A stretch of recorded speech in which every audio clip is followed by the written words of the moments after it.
Hello, welcome, one, all, many, few, to our Shadow of the Broker group running Jewel of Yavin, Episode 1, Odds and Opportunity. I am the primary GM for this session, Jack, and with me is also Brandon, serving as my co-GM to help us split up this crowd of people into something more manageable.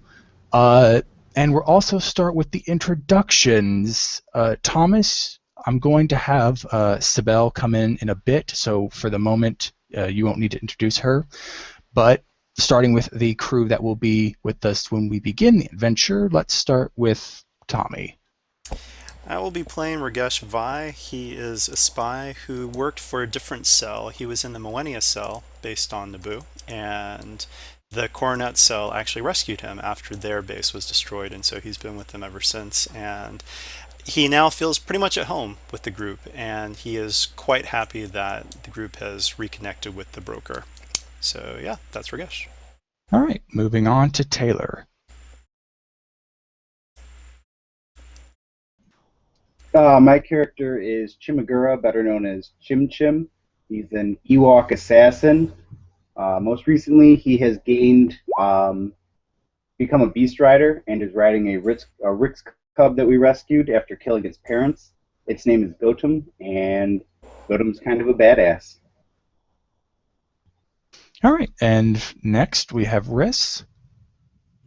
Alright, I will be playing Kivera. He is a 14-year-old Togruta thief raised in the Mid-Ramish area by his older brother. His older brother was eventually taken by bounty hunters, and now Ki is with the agents working to find his brother, rescue him, and then live a peaceful life. What a noble goal. Moving on, we have Leslie. So I am playing Hack. He is a gank. Right now he is looking for revenge against the Black Sun who killed off his crew. Yeah, that's about it. All right, and now we'll have Jeff. I'm playing R0C-K4, also known as Rocky, to his friends on the crew. He was an LEVO police droid on a small asteroid penal colony until an electrical storm allowed him to dodge his daily memory wipe. Since then, he's been sort of on the move, learning more about his place in the galaxy. As of late, he started training with Saber Sintel to learn how to use some of his new weapons. And his newest one, Rage, has just been made available for him to use, and he's very happy about that. All right, Taylor, go ahead and roll Destiny when you can. And moving on to JB's introduction. Yeah, I'm playing Alro. She's a Zexto. Her parents were Imperial scientists who operated on her, so she has one of her forearms is a cybernetic limb. She escaped with her grandfather, who was killed and raised by droids on Rex's Prime, and she's now looking for information on the whereabouts of her parents. All right, next we have James. Playing Jokin Ben, human pilot. He's pilot and caretaker of the Sunflare ship since the get-go. He is also the most involved member of the gang with the rebellion. I'm looking forward to this next adventure.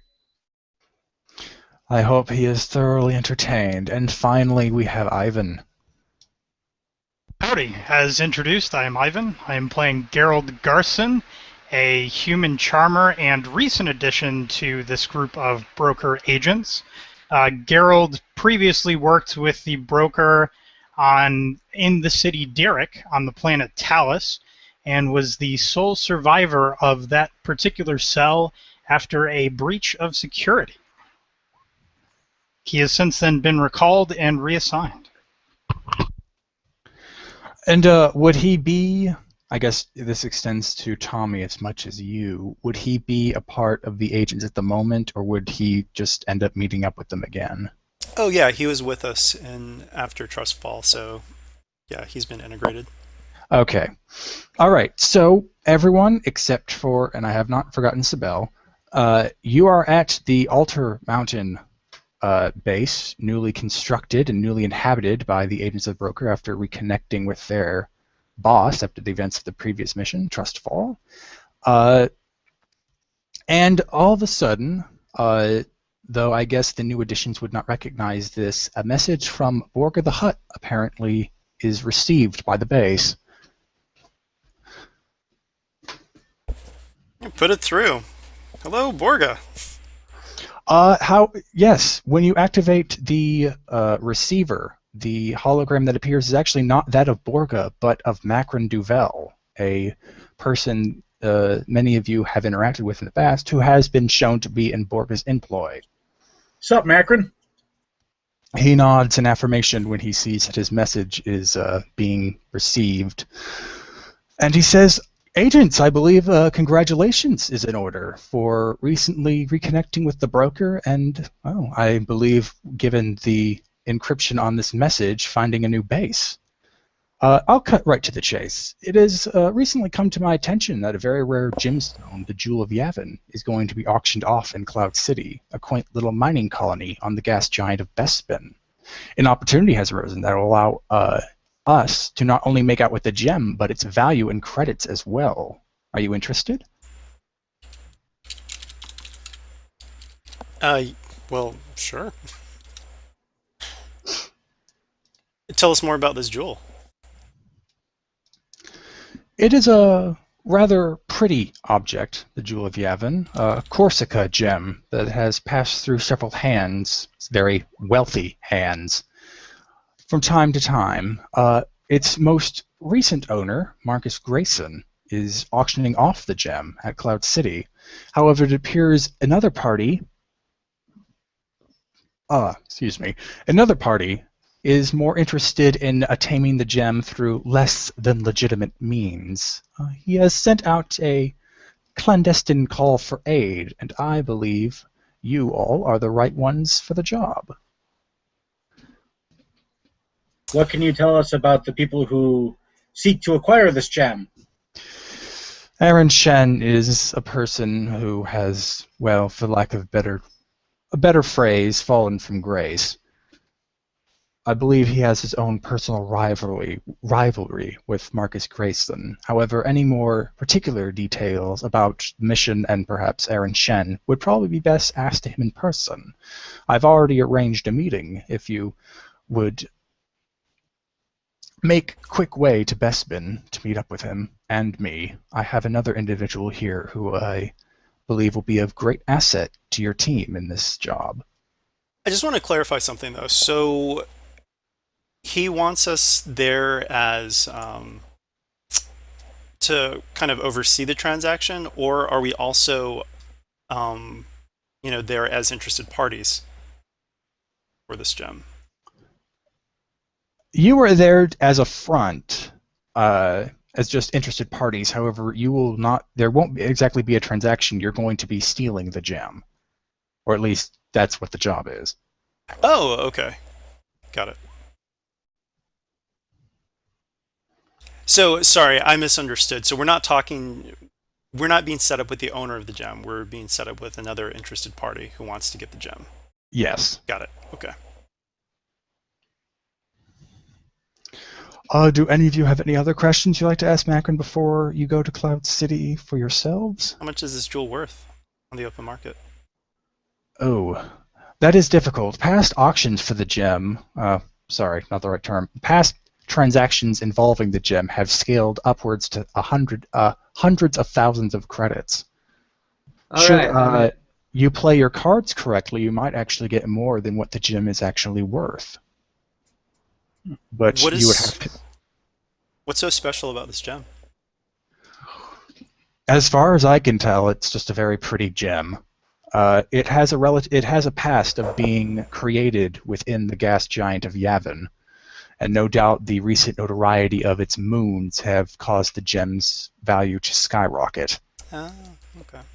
What can you tell us of the security surrounding the gem?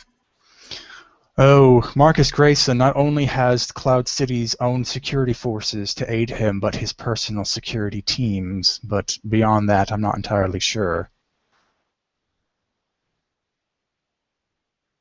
who is the current administrator of this facility on the planet Bespin? Baron Administrator Lando Calrissian, of course. Ah, interesting. Have we attempted to establish contact with him? Do we know if he's interested in acquiring the gem for himself? I have made inquiries. It appears he simply it appears his involvement in this gems auctioning is limited, aside from lending Grayson his security forces. Is there any way, other than appearance, to verify that it is the real Jewel of Yavin? Grayson, I do not believe that this auction would have been able to be set up without a vigorous authentication process. Oh, no doubt. But should the jewel be replaced with a fake, are there any special signatures that might give that away? The facets and intricacies of such a gem, I believe, are hard to falsify. Should a replacement be set up, it would serve only to delay a security response for the briefest amount of times. Although, once again, this is probably something you should take up with Aaron Shen than myself.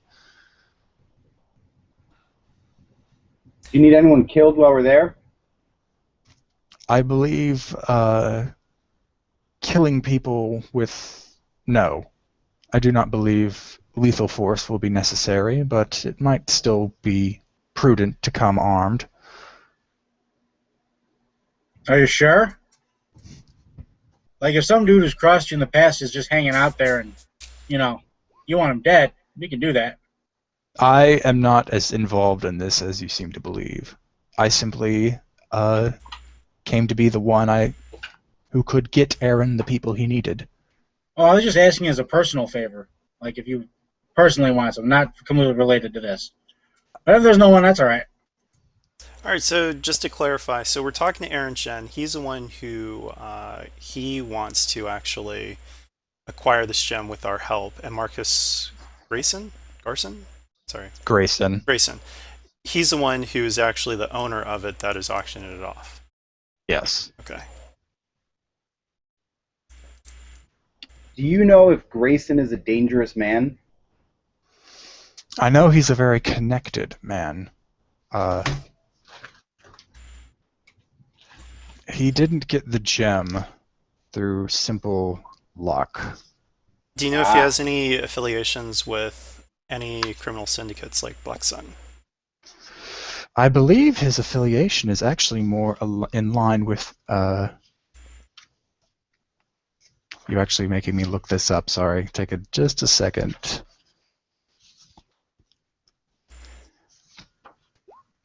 He says that I believe his affiliation is more in line with the Empire than anything else. Any recent series of events that has spurned this Mr. Grayson on to sell the gem? There probably are, but I do not know them. Worth looking for, then, I presume. Wasn't hugely with just a random heist, but if it's a heist that hurts Imperials, he is all about it. I only got like half of that. You're coming through very garbled. See, my volume is weird. Hang on.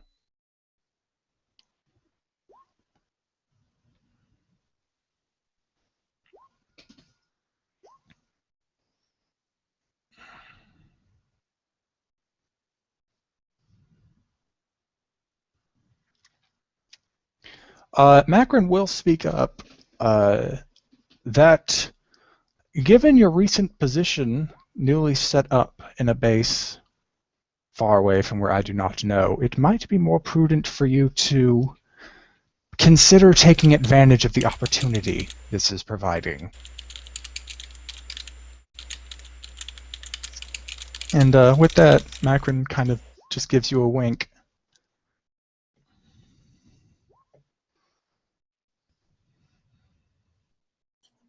Yeah, jewel heist on a floating city. Sounds like fun.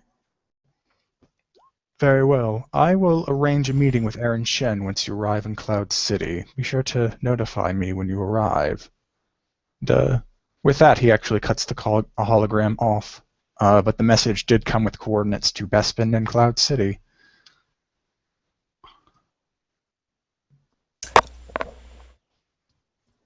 What are we waiting for? Let's go on an adventure. Let's someone who actually has good knowledge underworld. Maybe we should do a knowledge underworld check on the criminal underworld element of Bespin. All right. I'm going to say, given its relative obscurity, it's going to be a hard knowledge underworld check. And you can probably be researching this while in hyperspace on your way there. Anyone have more than one rank in underworld? Not I'm me. assuming no. Key can boost? He is a shady dude. You know it. All right. Was that with You did. assistance? Unfield assistance that didn't help. Okay. Jokin, surprisingly, of all of you, is able to figure out that Cloud City has actually been a kind of gaudy-looking hive of scum and villainy. Its previous Baron Administrator ran a very crooked operation, and in fact lost control of the installation to Lando Calrissian in a game of Sabacc. And afterwards, Lando's actually done some work in cleaning out the administrative positions of corruption. However, the city as a whole remains, a very nice place for tourists to go to, but has a very seedy underbelly. However, there doesn't appear to be any, big shots that have risen to the top after the last Baron Administrator was kicked out.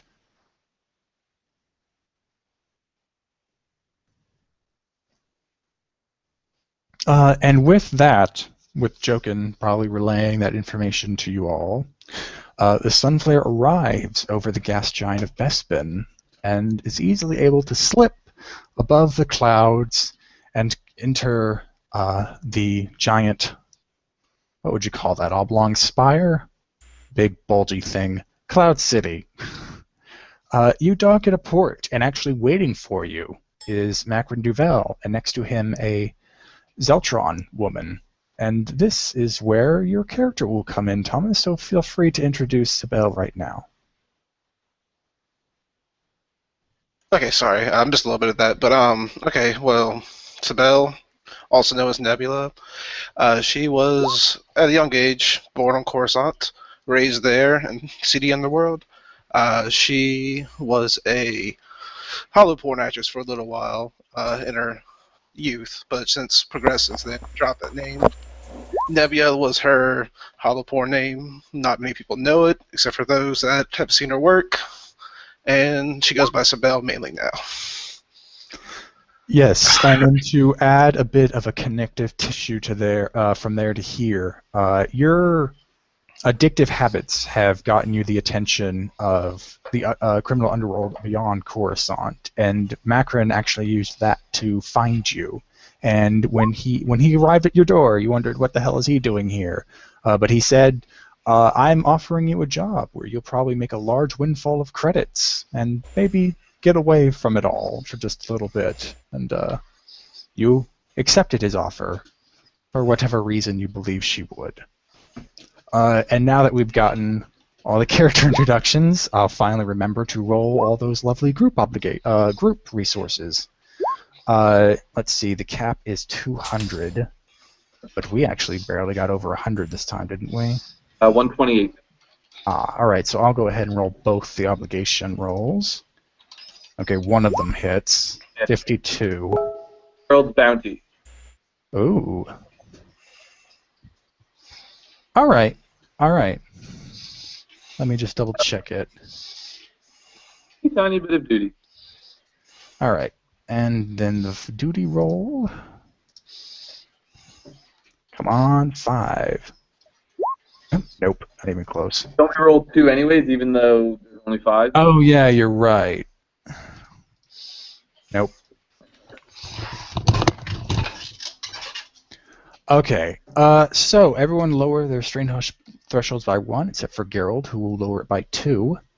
haunted by the fact that he's still, even if he has gained urban legend status among bounty hunters, his bounty's still out there, and who knows who's going to come looking for it. Anyway, as you now arrive at the port and meet up with Macron,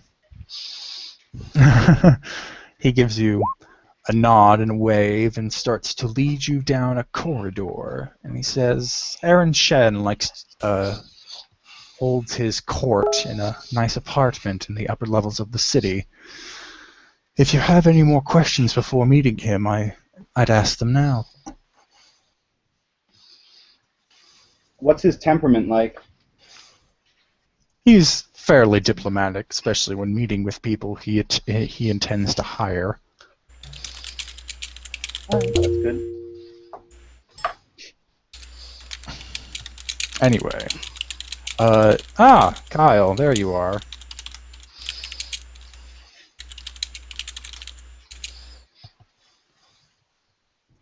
Or is he?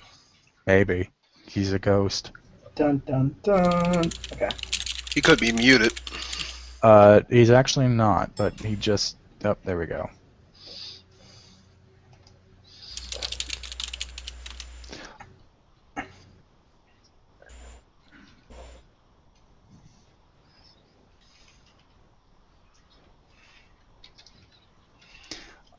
Anyway, so right before the elevator doors close, I'm going to assume Phi Mei comes rushing down the hall, screaming, "Wait for me!" And then she rushes in and the doors close. Oh, and I also should have brought this up. Gautam isn't going to be able to walk around the halls of the city very easily. Okay, that's something we'd know before we'd enter the city, or someone would tell us. Yes. Yeah, I'm not gonna flag you since I didn't bring that up myself. But all right, I think I'd probably just pet him a little bit, look him in the eye, and tell him he's not allowed on this one. All right. So, Kyle, are you with us fully? I am here. Yes, all good. Okay. And go ahead and introduce Phi while you roll Destiny. I'm not gonna have us. Which roller, by chance? The yellow one with QA on it. All right. Okay, where was I? Phi Mei. Yes. A professor who was disgraced after being caught selling test answers and grades to the highest bidder. And she worked for the broker for a while, and it's been I've missed a bunch of stuff, but she's back now. All right. She went off screen. There you go. Yes, and Gerald helped you fill in. You are now on Cloud City, assisting in the job to steal a Corsica gem by the name of the Jewel of Yavin. Ooh, that's lovely. 2 more blacks. That's going to still be hard to split. 3 black, 2 white? Yeah, 3 black, 3 light. Whatever. Okay, and Macron Nouvelle fixed you up with this mission, but he is bringing you to the person who actually requested the job, Aaron Shen. So you now the elevator ascends, and you soon come to a large apartment. Very nice, crisp, clean, modern attire. You think it's something out of a completely other sci-fi universe, but let's ignore that detail for now. And as you enter, you see Aaron Shen standing by the fire, and as you enter, he looks at you all, smiles, and gestures to the very large couch that makes up the corner of this little room. Oh, and he's Pantoran? I'm sorry, what? Is he Pantoran? Yes, he is Pantoran. That is actually his picture. He looks exactly like that, but probably not as a weird angle. Cool. Actually, I want to flip a destiny point and say that I'm actually Ragesh is in the guise of Pawapa, the Pantoran. Accepted. And he gestures out and nods. He regards Ragesh specifically with respect. And as you all sit, he says, "I do not know how much Macron has filled you in on this situation, but I am pleased you came." The middle-aged Pantoran man dressed in elegant robes and maroon says, "Ooh, you have been recommended to me by Macron as a people with a certain set of skills. I have a job offer for you, a scheme that requires these skills. What I'm about to propose is illegal, confidential, and could be somewhat dangerous. And, if you're successful, could pay out hundreds of thousands of credits, perhaps even more. I think you'll discover it's well worth your trouble. Now, the fact that you come here shows that you're interested, but I assume you would want more information on the job I'm asking you to complete. A few days from now, a valuable gemstone will be auctioned here on Cloud City, known as the Jewel of Yavin. It has a reputation for being unstealable. The plan is this: infiltrate the auction and manipulate the bidders to raise the bid. We want the jewel to sell for as much as possible, for maximum return, when we slice into the central computer network and redirect the auctioned credits to our own accounts. The gala and gem are being held at the Fig and Associates Art Museum, which isn't designed to protect an object that valuable, making this the best chance we have to nab it. You heard me right. We're going to steal the gem twice. Not only are we stealing the gem's credit value from the auction, but we are stealing the gem itself. Gasp.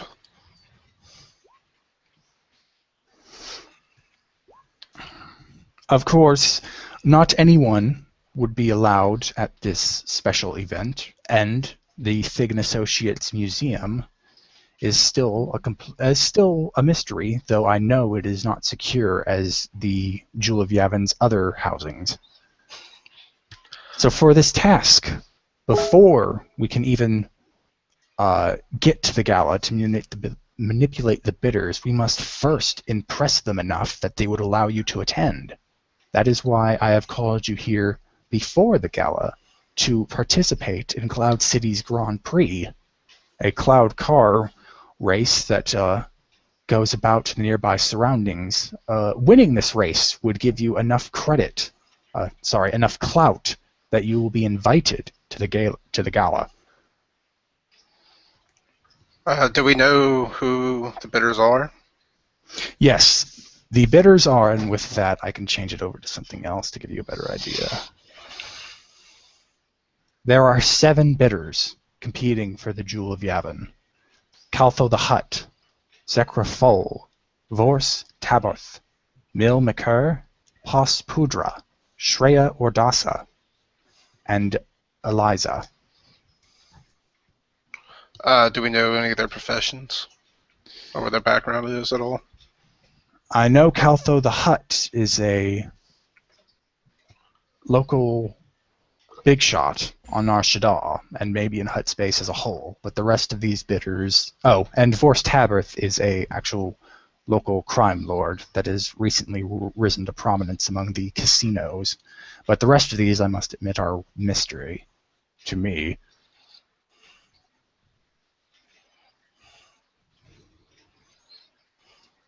Which is... go ahead. No, that's fine. Which is why I suggest you employ your talents in what short time we have before the gala. Some of you must get a cloud car to put in the race and get it ready for the race that will actually take place when the sun begins to set tonight in a few hours. The rest of you, I suggest you investigate not only the bidders, but the museum as a whole, to better understand its weaknesses to exploit them later. Yeah, I will do the investigation team. I will be part of the investigation team myself. Sabel. Yes, everyone, if you're going to go ahead and call your teams now, please just type them in the Roll20 chat so we have a record of it. Because my memory not so good. He wants them both. All right. Do any of you have any other questions for Aaron while you are here? I just have a question for you. So there's one team's going to be acquiring the cloud car and then getting ready, and the other's going to be investigating the museum, right? Museum and bidders, yes. Okay.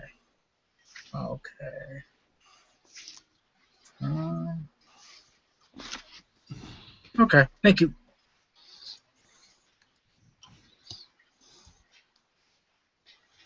Did I hear something about a museum?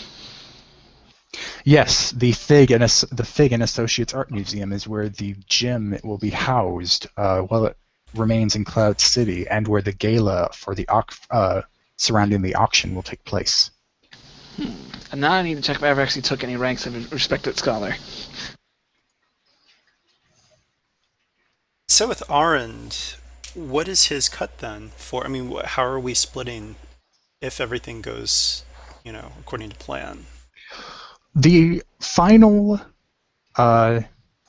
the final amount, of course, depends on how much you are able to raise the bids at the auction. However, it will be split.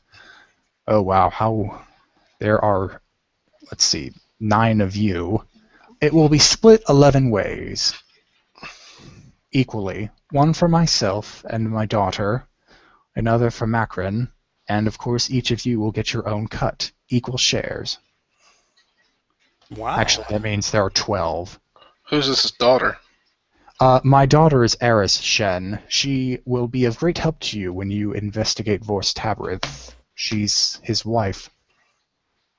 Not to mention, she also has her own Good little thing you told me resources. about that ahead of time.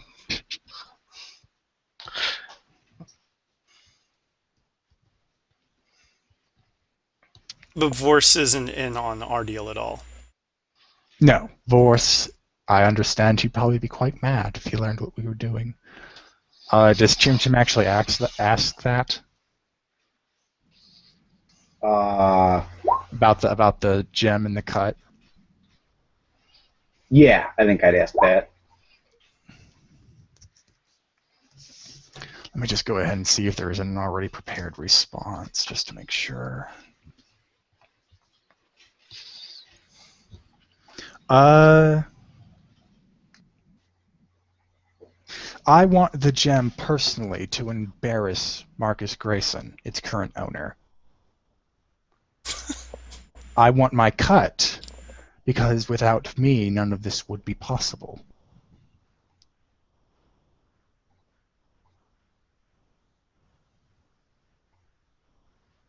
I mean, I'll look around to the rest of the group. If no one else seems to have any kind of issue with that, then I'll let it be. I'll give Chim Chim a wink. It's like, we'll talk about it later. Just, act like everything's on the up and up. How badly does he want to embarrass Grayson? Like, really badly? Is that his ultimate in game?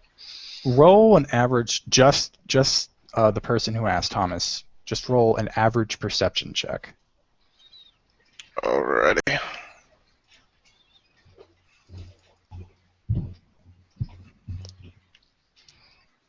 Is Arnd actually what's his face in disguise? No. Shush. You see Aaron's fists clench, but his face remains pleasant. Grayson has been a thorn in my side for quite some time, taking the gem right out from under his nose when he has long since proclaimed it to be unstealable will be a slap in the face that would give me great pleasure.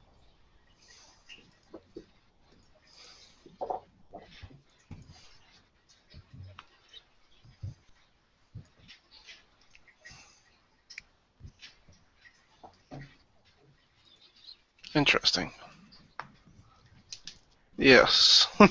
Let's sink it. All right.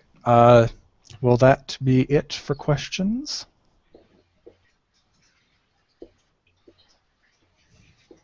Yes. All right. Aaron Shen then crap. He stands up a bit more gracefully than I just did, and with a pleasant nod gestures to the door where Macron has been standing, and you soon exit the apartment.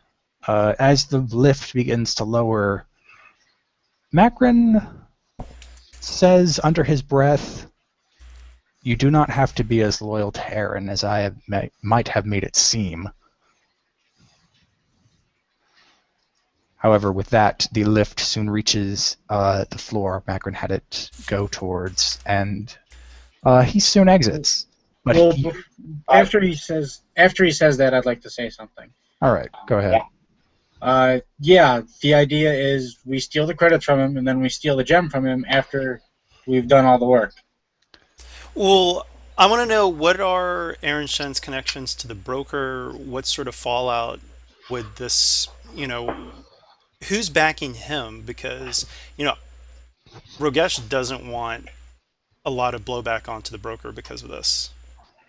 If he knows anything about the broker, I'm not aware of it. However, regarding his connections, that might be something you want to look into as you investigate the bidders. Okay, great. All right, cool. I just want to make sure that, this wasn't a deal that, the broker was known by the party. Okay, cool. All right. Very well. So Macron exits the lift as he sets it to a floor, but then he looks back at you. I guess there is work to be done. Some of you will have to procure a cloud car and get it ready for the race, while others investigate the bidders. I suggest, actually, would he suggest a destination for dealing with the cloud car, Brandon? Like a specific part of Cloud City, or would this just be the breaking point?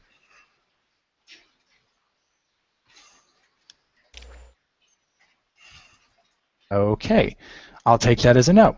So, everyone who wishes to be part of the investigation team to look into the museum and the bidders, stay in this session with me. Everyone who wishes to get a cloud car and get it ready for the Grand Prix tonight, go ahead and leave the session, and Brandon will have you all get into another one. Later. See you guys. So if we were to stay here, does that mean we would not be able to race? The race will be the culminating factor. However, if you want to participate in it as a racer, you probably should go to Brandon. Aww. So where should I go? Sorry, I feel like I missed something. Dealing with the museum and the bidders, stay with me. If you want to I'm here. If you want to fix up Grease Lightning, go to Brandon. Nope, I'm all about. I need to get my respected scholar use. Okay. All right. Glad that turned out to be an even break. Oh, I just have to tell Brandon the breakup of the thing. I guess it would be. How many Destiny points did we end up having? 12? Okay. Oh, that turned out to be an even split then. Mm-hmm.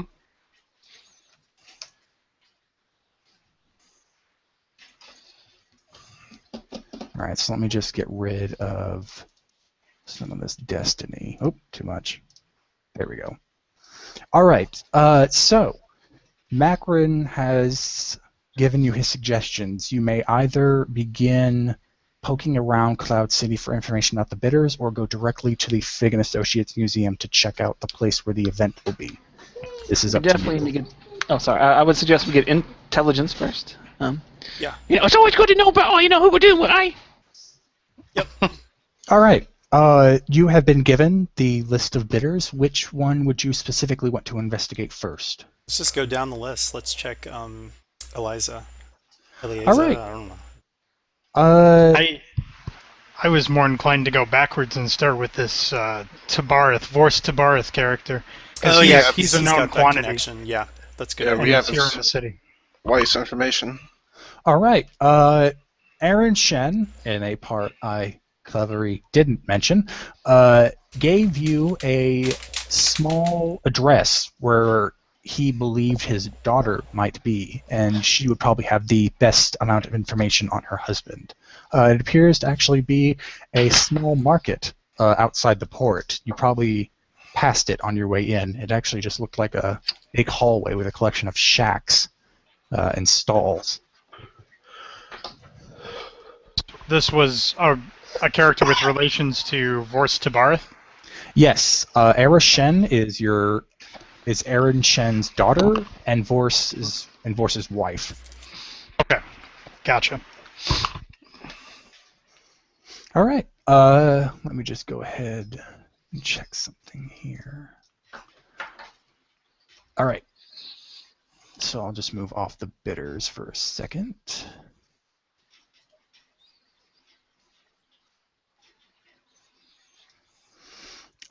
And you go back up to the port market, and pushing through the mass of market stalls, carts, and parked starships, you make it up to Market Row, and reach your rendezvous point just in time, actually. A slim Pantoran woman pauses at a nearby stall. Good, she says, avoiding to acknowledge you, but you are close enough to see her and hear her. You're on time. See those gentlemen in the black coats and goggles? And she points further down the crowd, and you do see there's actually 6 men in matching attire. They have nice uniforms on. We can't have them overhearing. Meet me at the droid access hatch in 10 minutes. Ta! And almost as quickly as you saw her, she rushes through the crowd.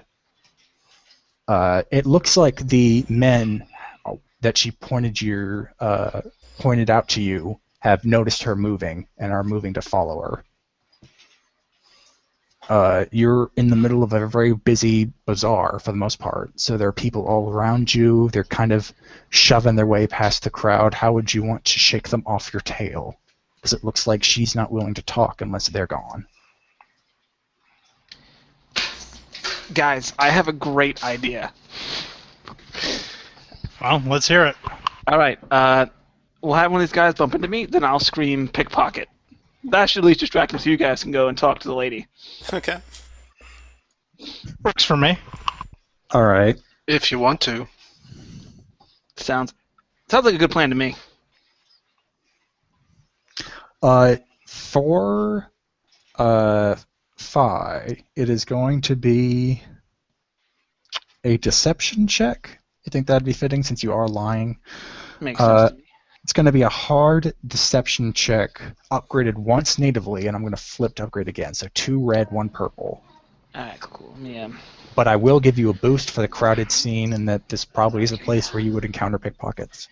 Alright, so I get to get rid of 1 setback. You said there was a setback? Or am I... No, you have a boost. Okay, yeah, a boost in... So it's 2 red, 1... One of the purple ones. Yes. And okay, so mine is boop, boop, boop, boop, boop, boop. All right. Flip of Destiny, too. Hold on. Before we go through with this, how confident are you in your ability to pull this off? Oh, I lie all the time. Trust me. You got this. Okay, I trust you. I am. Hear the I'm voice not gonna lie. I am over lies confident. All right, so I will flip the thingy. All right, what was I? Okay. Yeah. Oi! You just took my bloody purse, mate. Oh, I'm gonna say you have. I can wait. I can re-roll. You think I should re-roll? Yeah. What do you think, guys? All right. Yeah. Here goes nothing. Natural. Nothing I can do without that one. Okay, I'm gonna say that you got one person. You got the person you actually accused of stealing your purse's attention, so he's off the chase for the moment. However, the crowd parted when you suddenly shrieked in that accent, and it actually allowed the rest of the men to get closer to Eris actually a lot faster than they would have if the crowd was. Oh no! So they're almost like right on top of her. So you're gonna have to do something really quick in order to keep. Sorry, guys. To let her get away. So, I'm thinking of something here. I mean, she's smart. She's probably not, completely in the disguise. I mean, she's probably in disguise of some sort, right? She appears to be in an outfit that seems to really contrast from her father's dress. Like she looks exactly like that picture. That's a picture of her. Right. So I mean, she doesn't look like the daughter of a, wealthy businessman, obviously. Yeah. I'm going to do this because, I've got my Pantoran disguise. I'm going to walk over to her and I'll start yelling at her, but I'm going to call her a different name and just be like, Cousin Marit, so good to see you. And I'm trying to think of some details that, What took you so long to get here? I thought that we were supposed to, meet up. Blah blah blah blah blah. And I start dropping Pantoran like festival names and things like that. All It's right. so good to see you. So another deception check, Yeah. I assume. That is going to be. It's going to be the same check, but it's going to be 3 red now because the guys are really close. So it's going to be hard to dissuade them into thinking that this is an heiress. Okay. So 3 and did you say that there were setbacks in that? No. Okay. If anything, never mind. No setback. All right. So just 3 red, right? Yep. Nothing. Okay. Nothing more. Nothing less. I flipped to Destiny, and let me just double check because I might be able to downgrade that in some shape or form. I don't think so, but always good to double check here.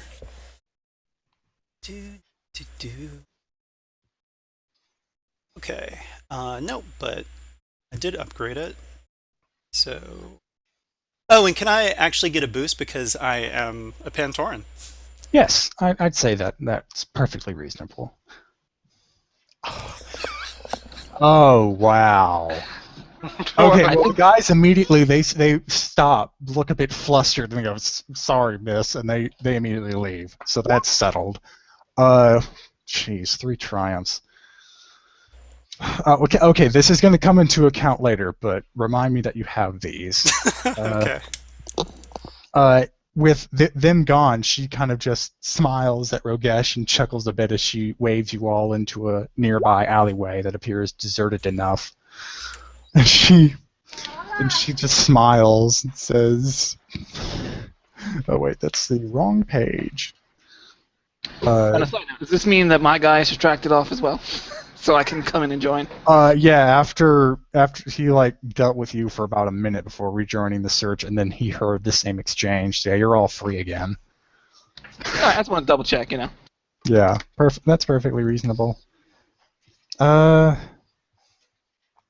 right. She waves you into a corridor and smiles and says, I must admit, playing yourself off as a friendly Pantoran was a pretty good idea. I can see why my father got you for this job. So what do you want to know? Oh, I know exactly how to spend these other triumphs. All right, perfect. So, can we actually say part of the triumph is that she actually really believes that I'm Pantoran? Perfect. Yeah. Some of the things that I dropped, it's like, oh, all right. So, of course he's a Pantoran. So to change that line into, glad to see there's a Pantoran around here who can play their culture to their our culture to their strong suit. All right. So you no doubt have plenty of questions about my husband, Forrest Tabareth. Well, I mean, trouble in paradise? Oh, believe me, if I went back in time, I would certainly change my decision in marrying that oaf. Why do you think I'm helping you steal the gem under what he probably thinks are his fingers?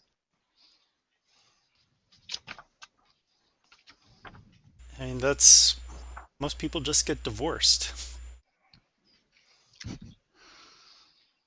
Yes, it's not always that when simple, you're married to someone like him, divorce is not as easy as a choice as you might think it is. At least you get to humiliate him. Indeed. Especially when a lot of the people who stood in his way wound up dead in these very alleyways. But she holds up her hands like, not that I'm not with him. Sorry, that probably came off wrong. So I assume this is going to be the kind of guy who's going to try and muscle his way in if things go south for him? He might. I think he's willing to play the auction fairly until he thinks that hut might take it from under him. He's been very suspicious of Caltho the Hutt ever since that slug arrived on Cloud City. In fact, I think the Hutt has even more people tailing him than I did. What does he have any kind of weaknesses that you know about? What gets under his nails besides the Hutt? It looked like food was his weakness. He spends a lot of time drinking, and yes, food is a good way to get to his heart as well. He's a very stereotypical gangster, although he gets his money more through rigging casinos than anything. Oh, quick question. Sorry if I missed this, but does she know who those people who were tailing her were affiliated with? Oh, they're my husband's men. Oh, okay. They're legitimately here to protect me, but I think he suspects that I'm trying to weasel something out of him. Got it. Though believe me, if he knew any connection between me and you, those men would have not been dissuaded as easily. So this man's near his entire fortune is staked in the casinos.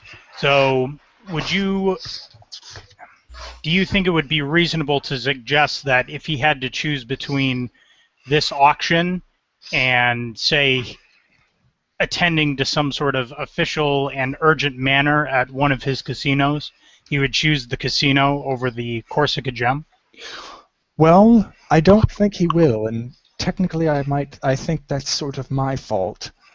When my father originally expressed interest in stealing the gem under Grayson's nose, I tried to get Vorse to do it for us. I made him think that I wanted it, and I must admit that might have blown up in our faces at this point. You see, if he really wants the gem, he wants it for my sake.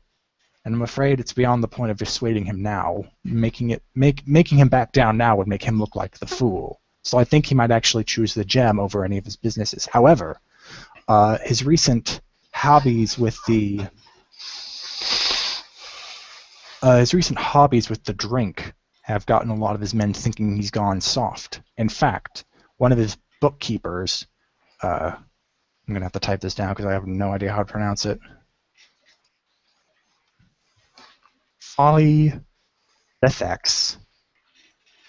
Is a Twi'lek bookkeeper who works for him. Though there have been rumors that he's trying to join with Caltho now.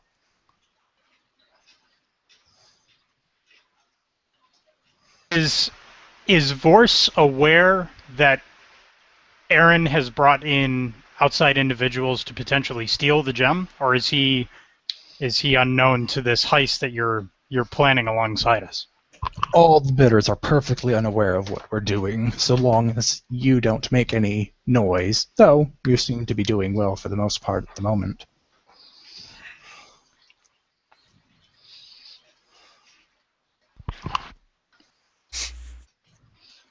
I have nothing further. I'd like to investigate this Phi Lethax character and see if we can't get some more dirt on Miss Shen's husband here. What do you guys think? Sounds good. Sounds good to I me. second your plan. One thing I do want to ask her, though, is how comfortable are you with, we may need to do certain things to make sure that everything goes according to plan, but some of these men are also kind of technically yours, so, If I had any control over my husband's men, I would not have them tailing me. Feel free to do what you feel is necessary. Okay.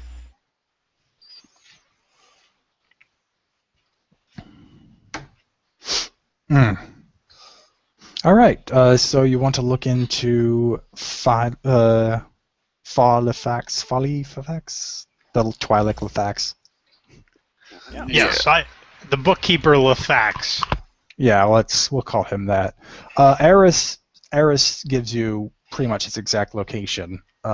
He hangs out at a tap cafe outside of one of Vorse's casinos at a pretty much routine basis. So if you go there, you actually find him just at a table at the side, sipping a nice cup of caf. Is he with anybody? No, he's perfectly alone. He's like in a table. He's not like in a cantina shady booth. He's just in an open table that's relatively isolated, though that's kind of by design than by choice. Go ahead. I'm thinking on how to best approach this. We have one of two options. We can either lean on him heavy or kind of dance around the issue. I think our safest play might be approaching and allowing him to run to the conclusion that he is currently unsatisfied with the direction that this Vorse character is taking this criminal organization, as opposed to putting all our cards on the table and hoping he might have something to assist us with. Well, I was thinking of maybe actually trying a little ploy where I can pose as an associate of the hut and basically give him some false information to see if I can get more information out of this guy. That sounds agreeable to me. I could probably work on the hut myself and might be able to persuade him a little bit more than needs to be. Might make him want that jewel more than he knows he wants it. Yeah. But then again, I don't know all the particulars, and he might have special code words or something. So I'm just brainstorming out loud. It could work. I don't deny it's not an equally safe play. I just think, as you say, it could blow back in our face if we don't know how deep Mr. Lefax is in with Caltho the Hutt. I mean, for all we know, they could be in cahoots to try and potentially usurp this Tabareth guy. We don't know what we're walking into. So I think it's better to just play it from a neutral standpoint and try and get him talking. I mean, the poor fellow's sitting over there drinking by himself. Oh, actually, I've got an idea. How about Ragesh and Sibel go over there and we kind of flirt with him and see who he's interested in? Let's do it. Wait, you're gonna leave Fi out of this? I think for this one, yeah. All right. It's crazy enough that it might work. If you're open to the idea, knock yourself out. Yeah, let's go over there and who knows? Maybe we'll see what his tastes are, and maybe both. What's 5A? I have to. Human woman. Okay. Special. Yeah, let's not see something else in that picture. It makes me kind of wonder. I'm not sure what's going on.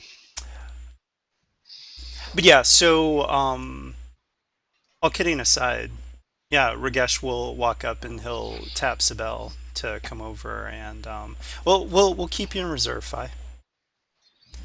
But yeah, I'll sit down and yeah. Kyle, to answer that question, if you were a propagandist, maybe. But just by yourself, your word does not seem to carry much weight here. All right, so you're approaching with Zabel, right? Yeah, and so is this guy, attractive, or is he more run down? He appears kind of homely. He's a backroom bookkeeper, so he doesn't really handle his appearance that well. But he doesn't exactly look too shabby. Okay. As you both approach the table, even without asking. Well, actually, would you ask if you can take a seat? Yeah, sure. I'll just look over and just say, hello there. I see that this seat is empty. Mind if I join you? Or mind if we join you? He just shrugs and says, sure, and he gestures to the open seats across from him. I sit next to him, if possible. All right. Yeah, you can pull your seat. The seats aren't fixed to the ground, so you can easily move them right next to him if you want. In reaction to your proximity, he doesn't seem to really care.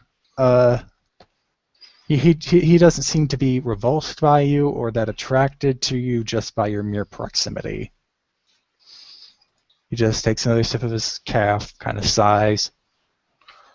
What does it take to get a girl a drink around here? I think the calf droid's making his round in 2 minutes. Ouch. All right. Depressing. I nod at, who else is here with us?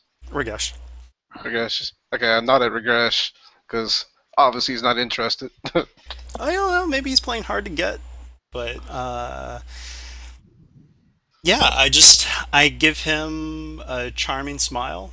Not too seedy. I'm not like leering or anything, but just trying to gauge any sort of interest. And I'm wondering maybe, especially if he's like a kind of bookkeeper type or whatnot, he's probably not used to people that look like Sibel and Ragesh taking an interest in him. So, All right. That's true. I think at this point, to just crystallize what you're both doing, both of you roll me a charm check, average difficulty. okay. And I will use any upgrades to that or no? No, not to this. Average charm. While this is all going on, I'm going to head to the bar table and buy myself a stiff drink. How much for a nice glass of brandy in this establishment? Everything you're kind of it's like they mainly advertise themselves as wow. They advertise themselves as more of a cafe than a bar. So how buddy do you want to try and get with the guy behind the counter? I'm not trying to ping my presence in any way, shape, or form. I'm just ordering a normal drink, whatever would be available. He gives you a cup of calf, and you have plenty of spices and stuff you can add to it to flavor how you like. However, oh my gosh, with these two terrible people's rolls, he seems to have warmed up to your presence, but you do not sense any sort of attraction coming out of him. However, he does seem to approach, your average conversation topics, candidly. He doesn't seem to be holding much back or that reserved. Okay. Well, how about this? So, can we use our advantages to discern? So, we're not his type, but can we get maybe a boost with perception to see who in the crowd he kind of looks at with a little bit more interest? I'm going to say you don't even have to get a boost for a roll. You can kind of see he's very he doesn't seem to be searching for anything. It's like it just seems like he's given up on love. Like So, I'm going to, I'm just going to take a stab in the dark here and just say, you look like someone who just had a breakup. Problems at work. Boss is an idiot.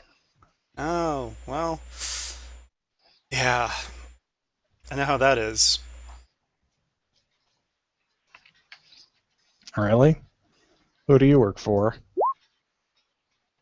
Oh, actually, I should totally lie and say Caltha the Hutt.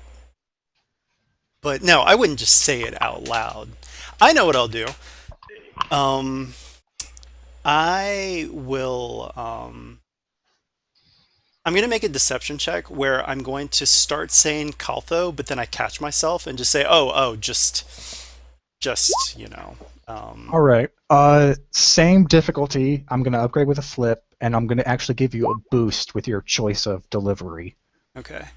Um, I work for Caltho. Just a hut. And he seems suddenly intrigued. With a gasp. Let's see if he actually believes you. And it's just an average check? Yep. 1 red, 1 purple with your boost. Red, 1 purple. I will use Congenial to turn that into 2 purple. All right. Yes, he gasped and he goes, oh, you work for Caltho? Oh, and my eyes go wide. I'm like, shh. No, I know. I have to admit, I've been trying to get in touch with this entourage for a while. Why would you need to get in touch with the entourage? I am sick and fucking tired of working for Vorse. That drunk does not know how to run an establishment. Not to mention he's been cutting my pay ever since he's been hitting the sauce, which has been a long time running. Wait, you're not Phi Lethax, are you? I am. Oh, actually, I heard Caltho talking about you the other day. You did? Yes, I'm absolutely. so desperate to get work to work for someone who actually knows how to run some crime, or at least Oh, some good finances. Caltho is the best. And the benefits, top notch. Can can you perhaps give me an introduction? I'd do anything for just to get an audience with him. Anything? And he just nods, like he doesn't even seem to get where you're going. He just says anything. Um, I'm just messing with them. But, okay. So, well, first off, though, we do need to talk a little bit about your background and what you know about Vorse. The more information that you can give us, the more, yeah, any usable information that you can give us for Caltha the Hutt will definitely smooth things over if you actually decide to change employers. Who knows? It may be whispered into his ear. Well, I know Vorse has lost a lot of loyalty from the info chants on the station in Cloud City. I know plenty of them have secrets regarding around Caltho and the other, notable arrivals, but they haven't been talking to him about it. Surely, if Caltho wants to tie up any loose ends, the info chance would be just willing to help for, who knows, a discount. So, how did Vorse lose confidence, or how did they lose confidence in Vorse, the info chance on the station? What do you do? Well, once he found out that a few of them knew that he had a bit too many skeletons in his closet, he just started, knocking them off. Oh, of course, when do you you know start any of doing these skeletons? I try not to learn too much about his private hobbies. I know that's how you end up dead. Well, as his bookkeeper, you've probably moved some, funds around here and there. Anything that might, you know. I know he actually has enough assets that he could probably call himself a successor to the criminal syndicates that existed here during the last Baron Administrator's reign. I mean, he's still actually well connected. He just doesn't know how to handle what he's got anymore. Okay. Do you have the names of some of these info chants that we can get in touch with? Yes, one of them is... Let me just type this down.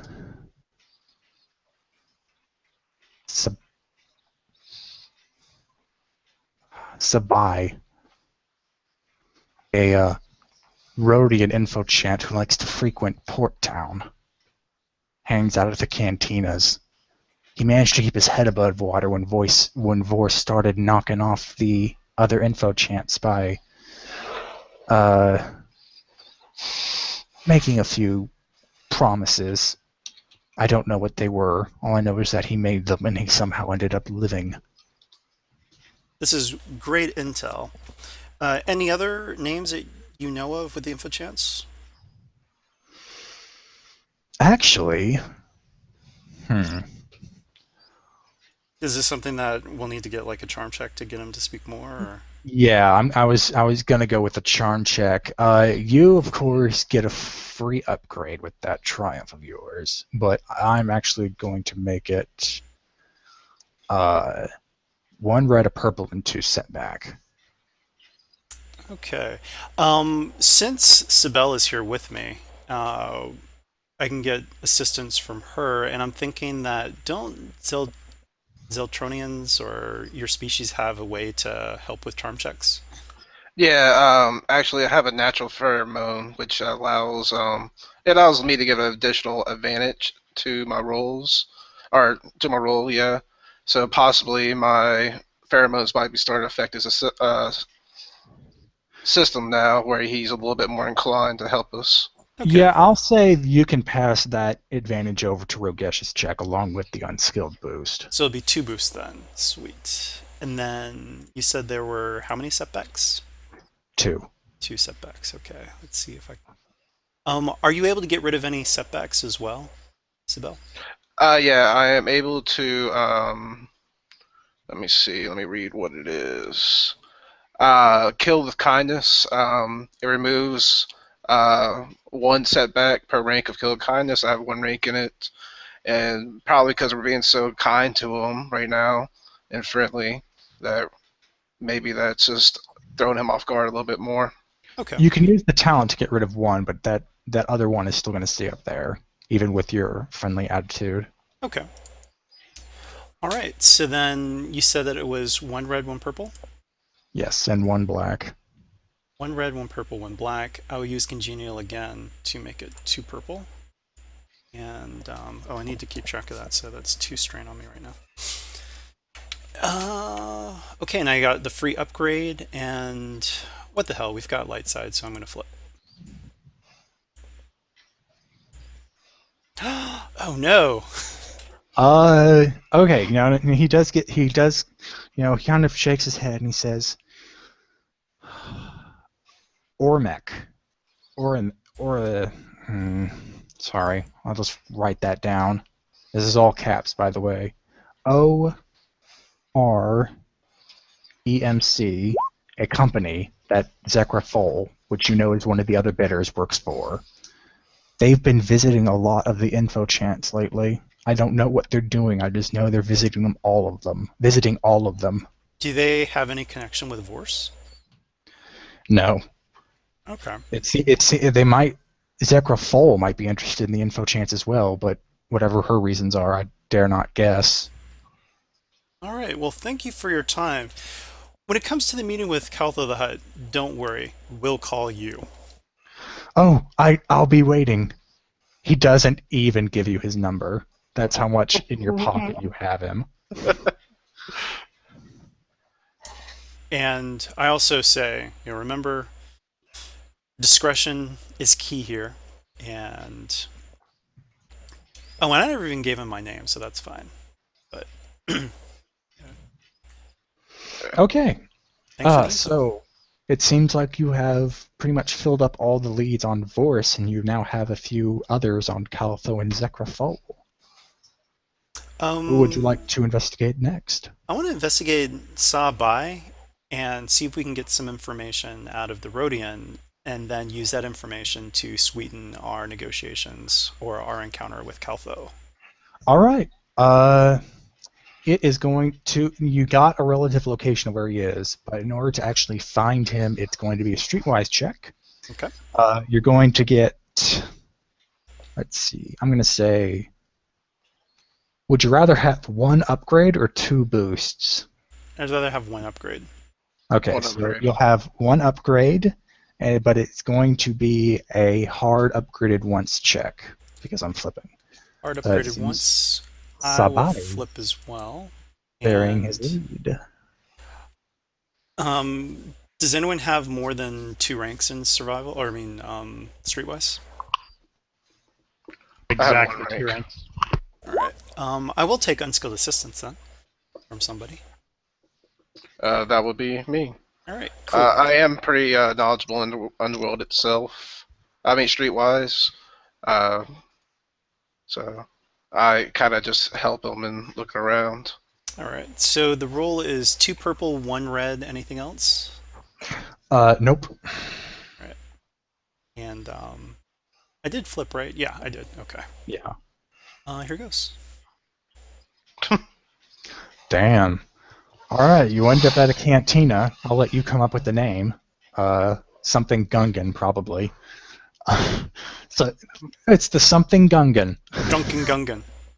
All right, you go to the Duncan Gungan, and you see a Rhodian that fits the description the bookkeeper gave you. He's sitting, where all the info chant. Well, you can easily guess an info chant would. Secluded booth, by himself, sipping a drink. He's not very good at It's like once you find him, it doesn't seem like he was actually hiding at all. But there's your info chant. How would you like to approach him? There's enough room in the booth for all of you to sit if you would want to. If you guys want to approach the Rhodian, I can always try and pick up some of the local gossip from one of the various tenders here. See if we can get anything juicy on this Caltho the Hutt. Okay. All right. I'll go ahead and do that first then. So just sit in the bar, listen to the gossip. I'm going to say that's going to be an average perception check with 2 setback due to the amount of commotion going on around you.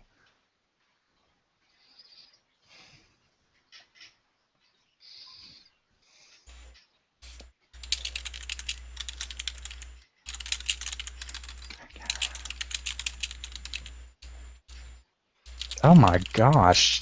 Triumphs all over the place. Take 2 strain. You heard something interesting and had to, lean over and pretty much hurt your ears in order to pierce through the noise. However, you hear that in Ortulian, is that even a species? Ah, fuck it, I'll just type the name. Ortolan are the blue elephant guys. Okay, yeah, in Ortolan, boss Maudua has been going around all the nice markets lately and buying up just all sorts of rare food. The markets seem to be hawking, and they know he's totally spending Kalthos cash. In fact, he's even bought out, or rented out probably is a better word for it. He's rented out the kitchen at the 3 Beldons buffet. You hired a buffet for food. 3 Beldon's buffet. Got it. Yeah, I order myself a stiff drink from the tender, and I tip him, like 10 credits or something. 20 credits then. A total, sure. I'll subtract it. Including the tip, that'd be 20. All right. So, what are you going to do with the info chant? I just want to right up to him and just sit down and say, "So, Sabai, hear that you're the person that's in the know around here. If you guys are cool with that." Oh, go ahead. Just direct approach. He sees you, looks you up and down, and then gestures into his booth, and he says, "For the right price." I'll slip in next. Well, see the other side of him. Is he sitting like in the middle of the? Yeah, it's a booth that kind of like sits into the wall, so he's sitting in the far back of it. All right, yeah, I just get on one side, opposite side. So I'm going to start line up a storm again and just say, I happen to be working for, or my employer is, do we know the clan that Kaltho the Hutt is from?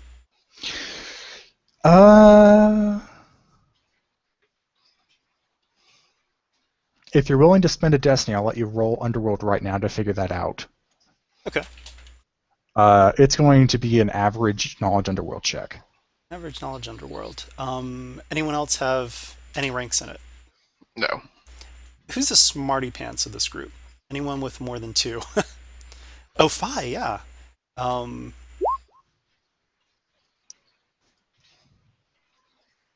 Phi, let's say that I'm giving you an unskilled boost. I'm like racking my brain for this.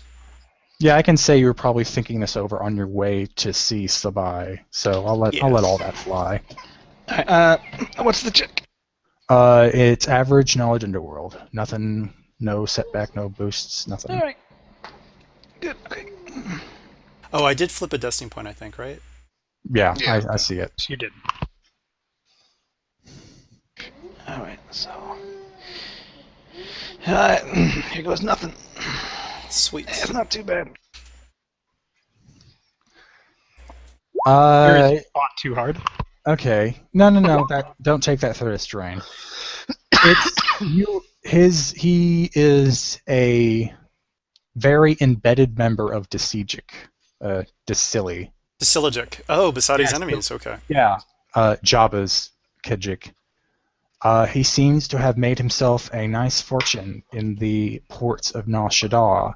However, he has been branching out recently. He has some spice dealings going on around Tatooine, and he might be interested in some Tabana mining here on Bespin. Ah. So I say to Sabai, I happen to work for, and this is a lie, but I'll just say, I happen to be in the employ of Durga the Hutt of Clan Basadi, and I know Or, and I mean, Sabai would know, right? That Basadi is. I mean, he's an Invachant. He would know. Yes, he would. He would know this. And so I would just say, if I could get some information to help with an accident for this member of Disilogic, Kaltho the Hutt, I could pay very well. Roll your deception against 3 red die. Actually, 3 red die and a purple, because I'll flip to add more dice to that pile. And I'll assume that I get an unskilled assistance from Sibel. Yes, of course.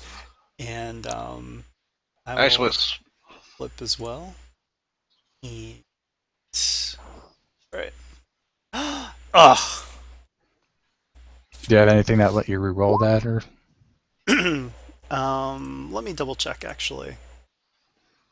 Because I don't want to call it until you finally settle on it.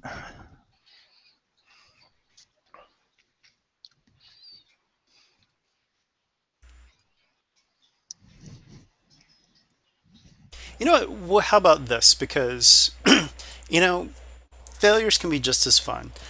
So he knows that I'm lying, but with those advantages, maybe what we could say is, okay, maybe I don't work for the esteemed Durga the Hutt, but I do work for a member of Clan Basadi. I'm more. He's not buying your connection to Basadi at all. However, he seems to be, still willing to give out information on Kaltho for a price. Oh, I know what I want to do. I'm going to say, well, I have to be very discreet about this because I actually work for a minor Hutt house. Basadi is a cover, but I work for Minalad of Vermalik. And I produced the Ardos disc. Ah, you see his eyes grow wide, and then he hands it back to you and nods, and he's like, very well. I still have my right to leverage a price, but I'll keep this in mind. Absolutely. And so you can understand the need for discretion here with Minalad and taking on an ancient Hutt house for his house is quite a big deal. So you don't live in my line of work for too long if you're indiscreet. Yes, I'm glad that we understand each other. Oh, by the way, for the other people that aren't familiar with it, we had a previous adventure where the group actually came under the protection of an up-and-coming Hutt clan Vermalik, and so they actually gained an Ardos disc, which people in the underworld know that's like this. These people are under the protection of this clan. All right. So, unless you have any specific questions you want to prod him in which he'll actually leverage his own price, I'm going to say this is a choose your own price for the information you get out of him sort of deal. How much you want to pay will determine what kind of information he gives out. Okay. I guess I want to kind of start small, just as appetizers, but are you guys willing for us to just split it all evenly, and we'll do how many of this? 1, 2, 3, 4, 5. How about if we all put in 500 for 2,500 credits to start off with? Are you guys cool with that? I don't have that many credits. I'll cover his or hers. I'm not sure who was talking there. I'll cover their portion. Okay. I have a small collection. So I pass over a 2,500 credit stick and say, how much information can this buy? He takes the credits and nods. He's like, do you just want to know about Kaltho? Give us everything. All information. Well, I know for a fact that Kaltho actually doesn't regard that Jewel of Yavin he's here to bid on with much worth. It does seem like he only wants to acquire it because he believes selling it on Ar-Shaddai will fetch him not only return on his bid, but also so much more profit. Oh, I know. I want to know... Hormek, I cough from over at the bar. Yeah. Do you have any information on Ormek? And why are they putting pressure on you, Chance? I know that ORMEC is an acronym for Outer Rim Exploratory Mining Corps. It is a recent venture backed by patrons from the core worlds who seek mineral wealth in the Outer Rim. Their local agent is Zekra Foal, who actually works out of a small office ORMEC owns in one of the better districts of the city. Okay.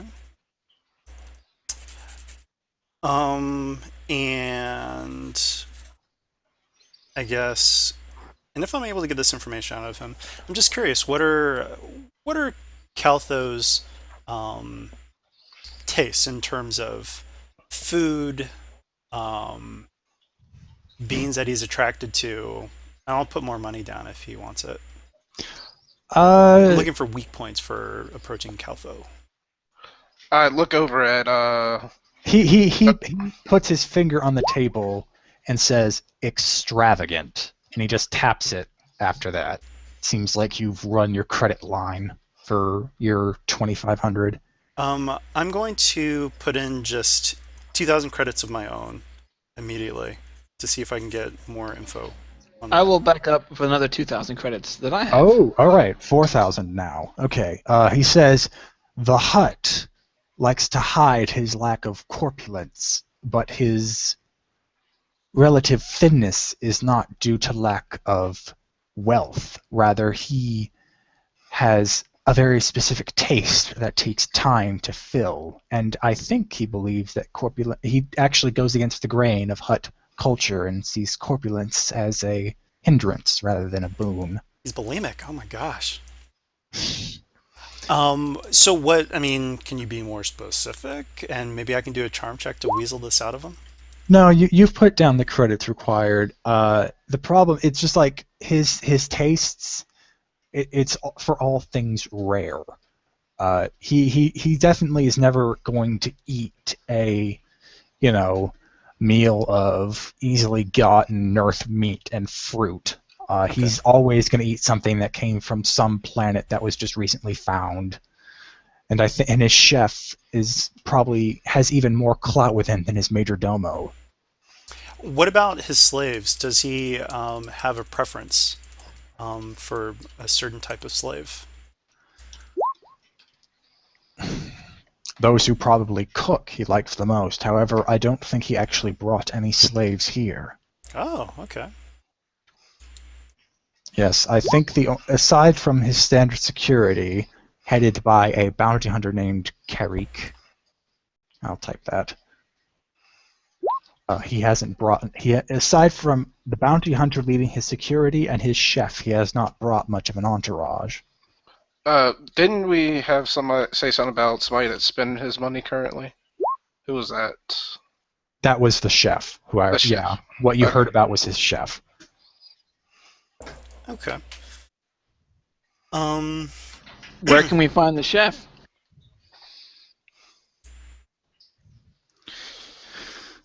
If he's not shopping in the market districts, he's probably working on one of the Hutt's extravagant meals at the Three Beldons buffet. Okay. So his favorite place, obviously. I don't know if he actually goes there. I just know that's what the chef uses for kitchens. Alrighty. He's going to tap his hand, drum his fingers on the table, and he says, "Your credit still has some worth. If you have any more questions." Who haven't we asked about yet? You've only asked like cursory questions about Zekra Foal and nothing about Shreya, Mill, or Poss, and Eliza. Are there any major tensions in between the bidders for the? Does he know that we're going for the Jewel of Yavin? I had to walk. Well, no, we don't have to say that, but we can just say that we're interested in learning more about the people involved in the auction. Yeah, there you go. Like any tensions, something like that. We'd like to know our competition. Well, I know Shreya Shreya, Ordasa, Milmaker, and Pudra have all frequented a nearby, what is a good word, academy that appears to have HoloNet access to several archives scattered across the galaxy. I know not their reason for visiting, only that they've been there. Also, they are relatively obscure. They haven't planted many seeds in the city. They haven't been here for very long. Well,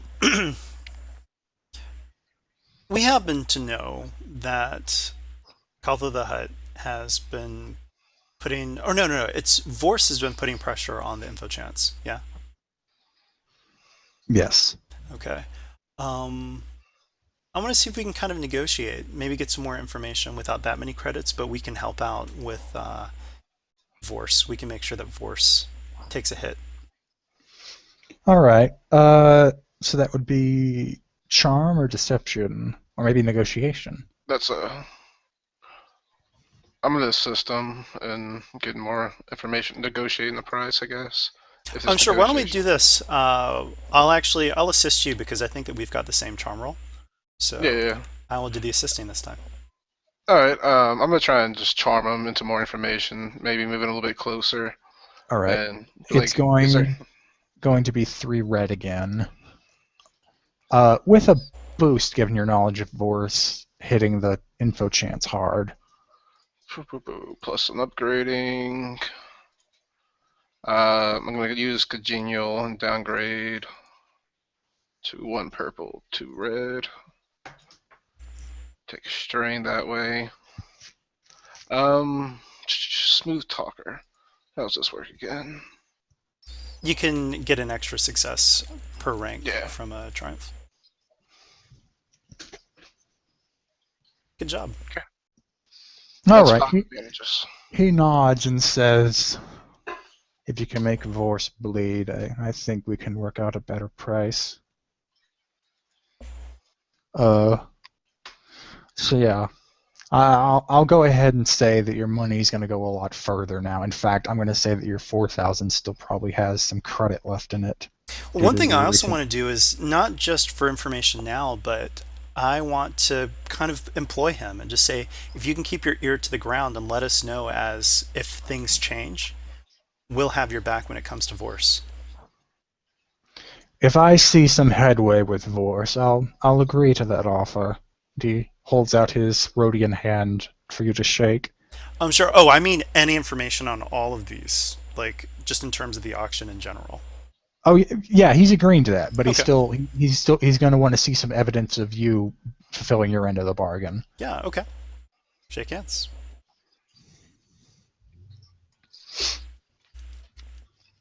All right. Now with that settled, I during this period of time, I bought another drink. I quickly finish it and rejoin the party. All right. Welcome to the booth of shady dealings. As they're walking out, that is. Ah, I didn't know you were done. All right. So I guess we should go check up on Zakraful then, the Ormec contact. All right. Let me just check something here. You know that she has an office. Well, her company has an office in the nice sector of Clout City. Oh, actually, before we go to her, did you guys want to directly talk to Caltho the Hutt or no? We're satisfied with the information that we got. You know, I think we should shelf him because we know he's in direct competition with Vorse. So any shortcomings that we have for not dealing with Caltho, I mean, we can always lean on Vorse and kind of play off the competition that we know they have. Okay.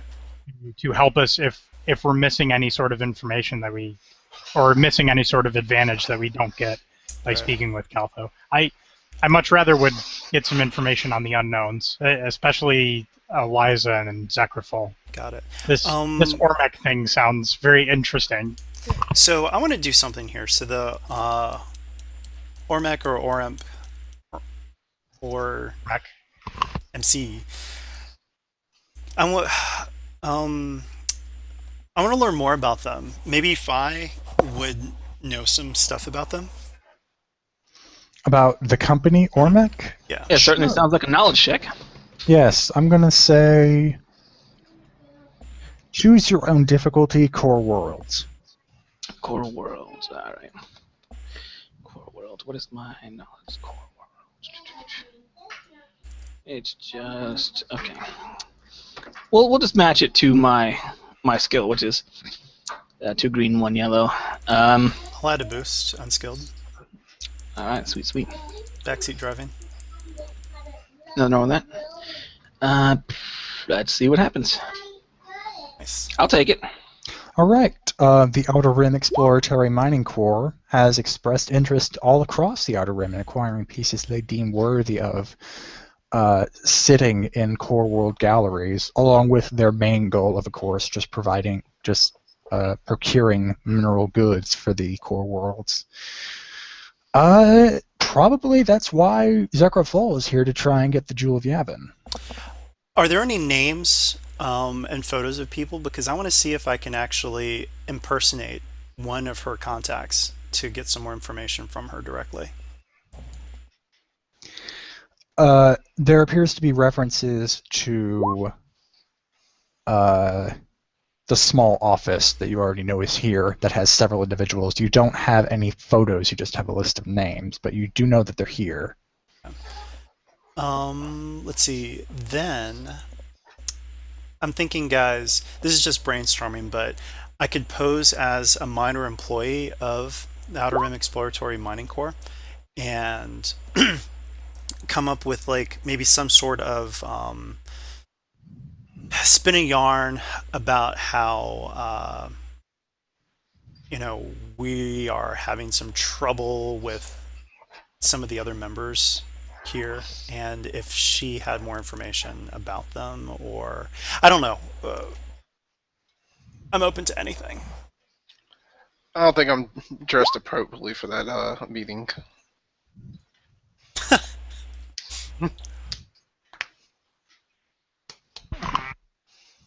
I think it's going to be difficult to find dirt on an entire corporation, and I don't know. It's worth a shot if that's all we have. If we can't find it, we can always make it. Yeah, but I think it'd be better to find some way to lean on the individual as opposed to, I don't know, everybody's got a vice, right? Everybody has some sort of dirt on them, right? I guess what I'm thinking is that I'd actually like to infiltrate her office. She's like the only one other than Vorse who has an actual office here, and like implant myself while you guys continue on with the rest. Because since there's a whole corporation going on here, I think that there might be a lot of information available if I can infiltrate it somehow. Sure, that could work.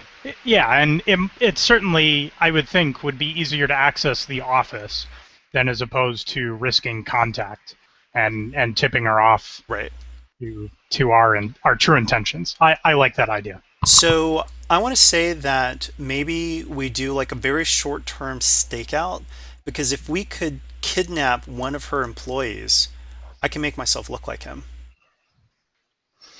I will say that all this is possible if you want to do it. However, I will remind you that you will run out of time to do all this investigation if you focus on this stakeout. You may not have time afterwards to investigate the other bidders or the museum. Well, what I'll do though is I'll just do it then. I'll stake the place out while the rest of them continue on, because we've got Sibel. Sibel's pretty good with charm, as well as Garson. Or Gerald Garson, so... Not to further muddy stuff up, but Fireman would really like to check out the museum. She has some scholarly connections, finally. If you're all willing to be very patient, this is all possible. Oh, I have all the time in the world. Okay. Yeah, so,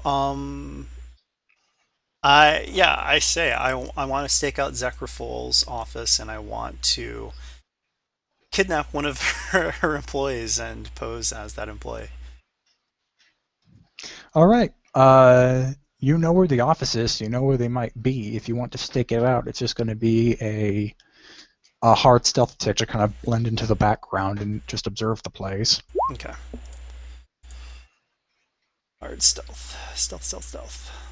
And while he's doing this, and I guess Phi wants to head over to the museum, what do the rest of the group want to do? Go with Yeah, Phi, or- I think that's appropriate. Let's send Phi Mei to the museum to see if you can garner anything from the venue itself. And what does that leave us? 3 of us? We can Yes. we can go handle the other various contacts. Between Sibel and myself, we should pretty much have social covered. Yes. All right. I'm good with that. And so, with instead of using a stealth check, I'd like to more hide in plain sight. I'm trying to think of. That'd probably be cool if I had to guess. If I had to put Oh, my I mean, finger on in it. another disguise is what I'm saying. Like, Oh. just like Well, the problem isn't actually being spotted. The problem is just being near the place for so long just automatically draws attention no matter who you are. right. Okay. Well, so this is what I'll do. I will use clever solution so that I can use my cunning for my stealth. All right. And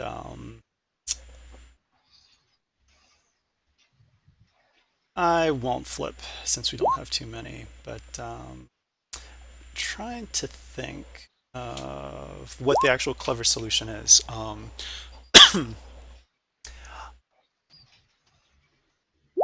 Oh, I know. When in doubt, I street will. cleaner never fails, right? Hmm. I'll be a mime, a professional mime. Ooh, I like that. That's good.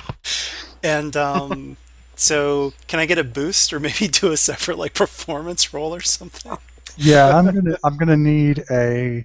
Oh, I'll let it be Coordination? choosing on difficulty coordination roll for the kind of miming it out. Okay. So I will do coordination. Where's my coordination? Okay. I'll make it a hard coordination check. All right.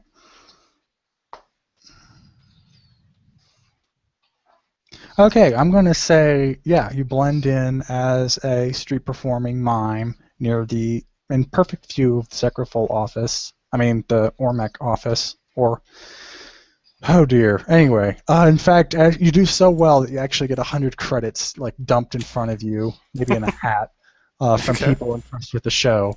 And so that will be, I'm going to say that'll turn it into an easy, cool check, just to blend in long enough for no one to really regard you as suspicious. Sweet. Okay. Easy cool. Oh, and actually, I'm going to upgrade it to 1 red. Okay. Only so I can keep that destiny flowing. Thank you. The destiny. So I will not be using my clever solution for this. All right. Let's see. 1, 2. Okay, cool. I might as well flip for this, just in case. So, or no, I don't. Do An that. easy, cool check. Come on. Yeah. Play it easy, play it cool. Okay. And any bonuses for the performance with those advantages? Yes, 1 boost. Phew. All right. You have now successfully gotten your stakeout position. Okay. And while Rogesh continues to watch the offices to see if he can spot any easy prey to ask himself as, and Phi's on her way to the museum, what are the remaining 3 of you want? Who do you specifically want to try and investigate now? Let's go after Pos Padura and Mil Makir. Sounds Oh. good to me. You did learn from the info chant that they have been all not both those 2 and Shreya Ordasa have been frequenting a academy on Cloud City that seems to advertise its ability to connect to archives all over the galaxy. A remote access academy. RAA. Should make that a thing. Seeing that as your best lead, you go there and find that The individuals you were trying to look for are not there, but there are plenty of academics around. Surely they must have heard some gossip. Sure, I will. I assume there are various curators stationed throughout, or librarians, if you will, stationed throughout this facility. Yeah, there's one in the front desk. I'm going to go ahead and approach the librarian behind the front desk, and I'm going to flash him, her, it, my well-practiced smile, and kind of pull up my azure blue sash and just kind of lean on the desk and say, "How's it going?" I'm going to say it's a Twi'lek female, but she wears glasses. Hey, Gerald is an equal opportunity charmer, okay? Yeah, sure, but why not make it a bit easier? Anyway, the woman blinks in surprise at seeing you. It's like, oh, how may I help you? Well, this is a bit embarrassing, and I give her kind of a bashful smile. I'm a bit of a gossiper. I've been interested in a pair. There's a particular Togruta and Twi'lek like yourself, green-skinned, I believe. And every time I turn around and hear it, it seems like the two of them are scurrying off somewhere with some sort of blue-skinned fellow. You can't tell me there isn't something going on there. Something you might have heard? Roll me a charm check. One red, because I'm flipping, a purple, and 2 black die. With the black die being revealed in due course. I'm going to remove both black die with Kill with Kindness. I'm going to downgrade the red to a purple, so it's just 3 purple. All right. Oh, no, not 3 purple, just 2 purple. 2 purple. Excellent. Yeah, she ain't got much willpower. But look at that intellect. It's so impressive. Oh, all right. She shakes her head and says, I don't know. You must not have been seen correctly. Those 3 have been in the most awkward love triangle I've ever seen outside of a holovid. 3 of them? Oh, please, tell me more. I'm all about the love triangles, and I flash her a wink. All right. Okay. Yeah. She says, well, from what I hear, the Shreya or Dasa and Mil Mercure used to be an item, but Mil was apparently not suitable for her, so she turned him down. That Poss guy, he has been after Shreya all this time. Hell, I can even see it when they're in here looking up archival data, but she doesn't give him the time of day. Scandalous, to say the least. How long have these 3 known each other? Just if you know, on the off chance. I don't know. I mean, all I know about them is what I've seen as they frequented this place, and that Mill guy doesn't seem to be interested in Shreya at all. All he seems to do is gloat about how the Jewel of Yavin will look nice over his fireplace. Apparently, that really gets her bantha, her nerf, for lack of a goat in this universe. It gets her nerf going. And this Jewel of Yavin, does that have something to do with this auction I keep hearing about over at the museum, right? Oh yes, Fig and Associates are very. I hear Fig and his associates are very happy to sponsor such an event. They probably expect to make a windfall on tourist money. And this Poss and McKeer fellow, they're working together? Is that correct? Mill and Poss seem to really be. I have never seen them together. I think it's just one of those proximity picture things. Yes. Those pictures are of the people. This is what they look like, but unfortunately, they decided to put these 2 together. Yeah, Right. I assumed that they were a pair at first too. Okay, so they are not associates, just just circumstance. Yes, they both have connections to Shreya, but not much for each other. Okay. Any other questions that I have here? I have nothing further to ask the Twi'lek, so I jot down some information, giving her a fake name and fake information, and slip it across the desk and say, if you're looking for a good time, I hear the what's that buffet? The Three Beldens? Oh yes, the Three Beldens. You know, if you ever get bored here, feel free to meet me over at the Beldens. Oh, I will. I hear they have a new chef working for a hut there.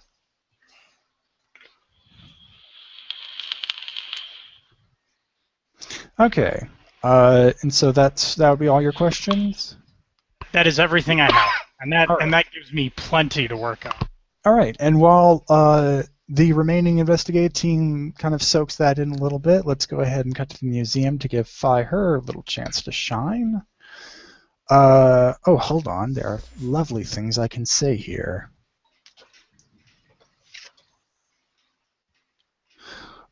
You enter a nice, the doors have to be at least over a story tall, and of course they're open. The whole place is open to the public at the moment. And as you stride in, you see the reception area is dominated by a massive statue rendered in varying shades of dolomite. The statue depicts a middle-aged human in a well-tailored flight suit and slicked back hair. The inscription reads simply, Ecclesias Fig. A small and old-fashioned information console stands by the door. A Lutrillan male with a friendly and alert expression and a gleaming silver C3 protocol droid manned the large wooden table set up beside an electro turnstile. All right. Well, you know what? While I'm here, let's do a quick walk through the museum. At least whatever's open to the public. Just kind of a quick walkthrough, getting myself established with the place, in case there's a need for a quick exit at any time during the mission. You do. Let's just go ahead and say you follow this nice tour route that's already highlighted on the map. You see that. How dandy. Yeah, you see that each room has their own kind of set of exhibits. Room number 4 seems to be focused on the history of the nearby Outer Rim worlds, with a bit more interesting history than just, hey, gas giant, let's mine some stuff here. Room 5, however, does seem to actually be specifically concerned with Cloud City's history. And Room 3 also appears to kind of just marvel at the beauty of this gas giant. Room 7 is actually closed to you. However, it does say Jewel of Yavin display room closed to the public. All right. Security cameras, anything like that? Roll me an average perception check. Okay, let me... Don't need that. Average. Man, I like that roll today, apparently. Okay, that is going to be 3 strain, but you do notice that each room has security cameras posted at pretty good viewpoints. There are blind spots directly under them.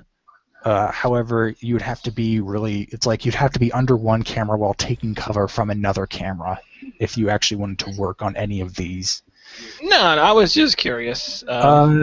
Any security offices looks about? Not in the public area. You see that there's a nice tap cafe right in the middle of the museum, but if there is a security office, it's probably blocked off to the public. Cool. Quick question to the rest of OOC. How clandestine were we being? Because I missed some of the beginning there, and I had to walk away a couple times. Are we hiding that we're doing, or? Oh yeah, absolutely. As far as the whole bidding thing at all, or? Yeah, I mean no one knows that we're a part of the bidding process at all, or that we're working for Arend. All right, thank you. Okay, yeah, that's what I wanted to ask before I start going crazy. I mean, the one guy who brought up the broker we weren't supposed to, but what was I? All right, and I want to find the curator. It seems like the person that has the most authority is that Lutrillan behind the reception desk. Really? All right, I'll go right up to him and say, "Yes, hello. I am fine, mate. A respected scholar of history, well, but mainly xenology. But I'm just doing a quick tour of the museum. Well, it's quite the establishment you have here, sir." He starts talking in a language You don't. Oh, hold on. Did I I roll read for that it? wrong. No. He's rolling English. He's speaking basic. I misread something here. The Lutrillan bows and says, "Greetings, Miss May. I am Nolith." So I'll just type that.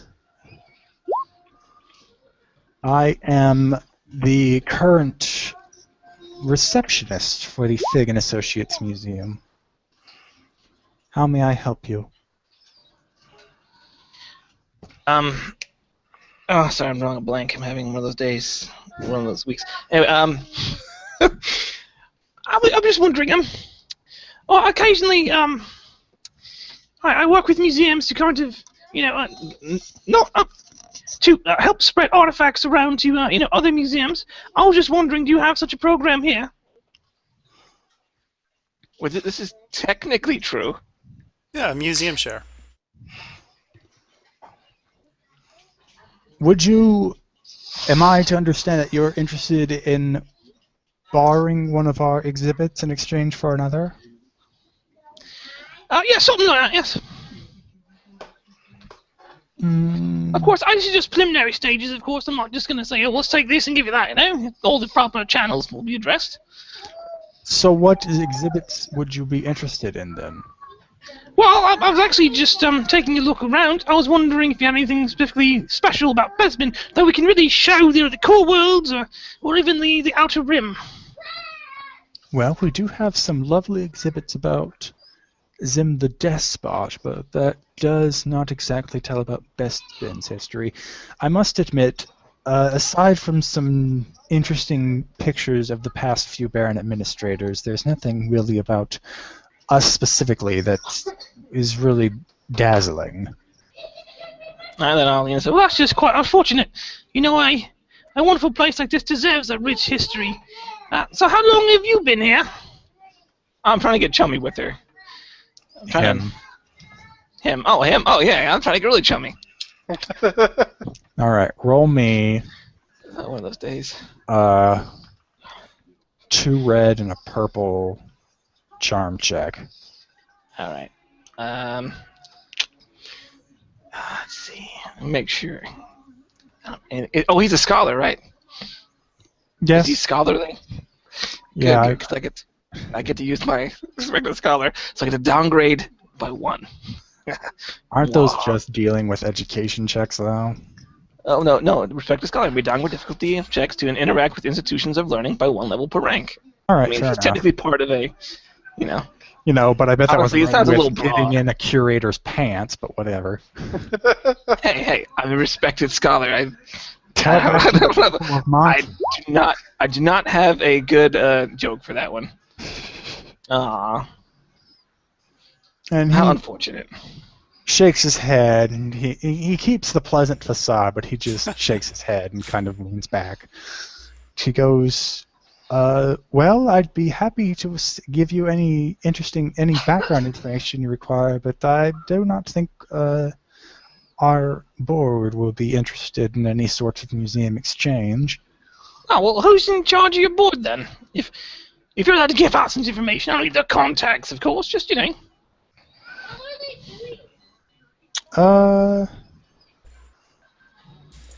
He nods over to the statue in the room. And then he says, no, he doesn't say anything. He just nods to the statue. Hey, I wanted to add something. Rogesh is listening to this via comlink, and he's going to whisper to Phi. Come up with some sort of really important exhibit that you think would be a great addition to this one, and then ask make that into a segue about asking about security, because it's a very rare whatever exhibit that you want to bring here. That's right. And that way you Why can... is the mime talking? Well, no, I'm saying that, mimes take a break and whatnot, because I'm listening in. I get some water, and then I start, I give a suggestion. I'm poking fun. No, I like it. That's a good idea. Actually, what was the name of the planet, Vulcan, where I met that curator when we were dealing with the Imperial spy? I can't remember the name of it, but I actually have a contact there. I was going to think they had some interesting exhibits. Average vigilance to remember. Average vigilance. All right. Why not? I feel like being Just that go to kind the of GM. contact list. God. Too late. I said it. You know, that's a good Already- idea. You already admitted your But, ignorance. Touche, sir. Touche. My vigilance. Vigilance is the same as every other check I have. Whoop. Just Yay. enough. All right. You are able to remember the curator's name, and he was on the planet Traxxas, by the way. Traxxas. I was like, well, I've had some very good dealings with the planet Traxxas. I mean, we don't have to do trade things so much as I really want to get knowledge out there for everyone. You know, everyone needs to learn about the rich history of the galaxy. I have a good friend on Traxxas, the curator of a museum, much like this one. And we have some very interesting, one of the older droid parts on display, as well as a good history about that planet. Now, we're not really doing a trade, but we'd be more than willing to have it showed here. Well, admittedly, it's more for kind of get him some, some well-needed tourist information. Tourists coming in as well. It'll help both of us. All right. Negotiation or charm? Which one do you think that is? I'd go with negotiation, although I actually have nothing that helps me with that at all. But it's the exact same as my charm. So All right. I'll let you get an upgrade with actually talking the biz and a boost. But you are going to be rolling against that same two purple and a red. Oh, actually, I Yay. flipped for that, didn't I? No, I don't think you did. Oh, I didn't? Nope. Then I'll leave that as is. Okay. Well then, It's easy just looking at the past rolls than actually looking back at the stat block. Gotcha. Well, no, I downgraded it once thanks to the respected scholar, but you said originally it was 2 red. Oh yeah, then okay, then just assuming you do that again, 2 red and 2 purple. I mean, well, just for simplicity, I'm gonna flip a thing, so I have 3 yellows and perfect. Nice. all right, and he seems generally intrigued and impressed by your information. He goes, "Oh, Traxxas, yes, I believe I've heard something about that planet's exquisite founding artifacts. I do believe I can make room in one of our exhibits for them." Oh, very well. Well, then, of course, I hate to do this, but I do have to ask about just, some precautionary security measures and whatnot. Just, so I can assure, my good friend on Traxxas that nothing bad will happen. We all know, unfortunately, with the current situation in the galaxy, that crime is taking a bit of an upstart. Oh, yes. I will generally look sad at this. Look sad. Although, I mean, never mind. You know what I was saying there. But yes. Yes, indeed. Well, we have, of course, the Wing Guard for Cloud City on call should there ever be a break-in, and of course, I think that's good enough. He leans in and says, "We do have a top-of-the-line security droid that patrols the museum every night. Should the Wing Guard not respond quick enough or not be readily equipped, the security droids can easily take care of anything. Not to mention it has access to a few items in the museum to assist in its defense." You know what? That's, Oh, I just had a total derailing of thought. Sorry. Ask about Well, the that items. Should I see give if you a can- moment? I can give you a moment to move over to someone else. Yeah, give me a moment. Sorry. Okay. Just a quick check to the main party. Have you guys... In fact, no, I've left Rogesh hanging a bit too long. Let's go back to him. As you wait outside the Ormec offices, you have noticed there have been a few people, like a handful of people go in and out. They don't seem to stay in for very long, and they seem to quickly depart for other parts of Cloud City. However, they do seem to be coming in a relative pattern. Roll me an easy education check to see if Rogesh can predict when the next one will arrive, or when the next one will leave. Easy education. It's going to be difficult.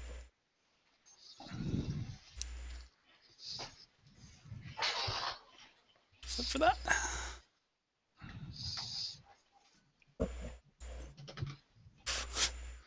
Oh, all right. You're able to predict that in like 10 minutes, a person you just recently saw go in will probably come out.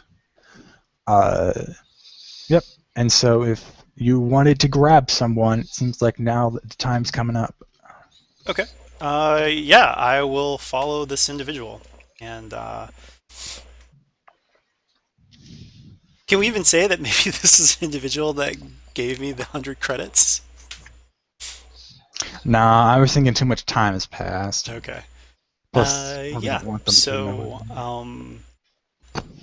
I wave to the crowd and start to walk off, but I keep this guy in sight. All right. He seems to stick to relatively busy parts of the city, but there is a moment where he gets in a transit elevator, and unless you follow him in, he would be alone. Oh, I will just say, oh, hold the door. And I rush over. Are you still wearing your mime makeup? Yeah.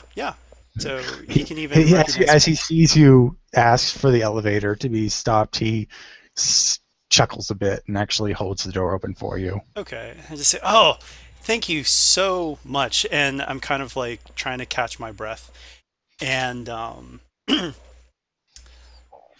actually, I'm going to be overly friendly. I just say, my name Ino Pawapa, and I reach over to shake his hand.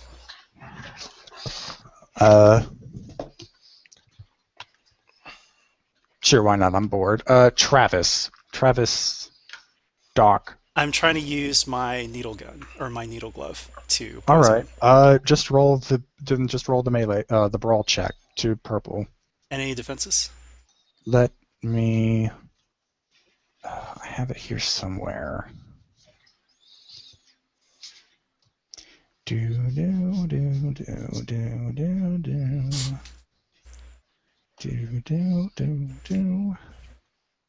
So one red and a purple. One red and a purple.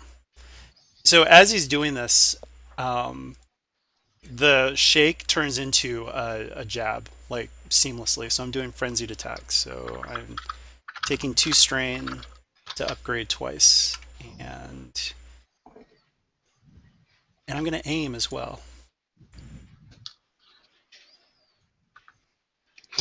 Well, you certainly hit him. So, do you want to do damage? Or you just want to say you got the needle in?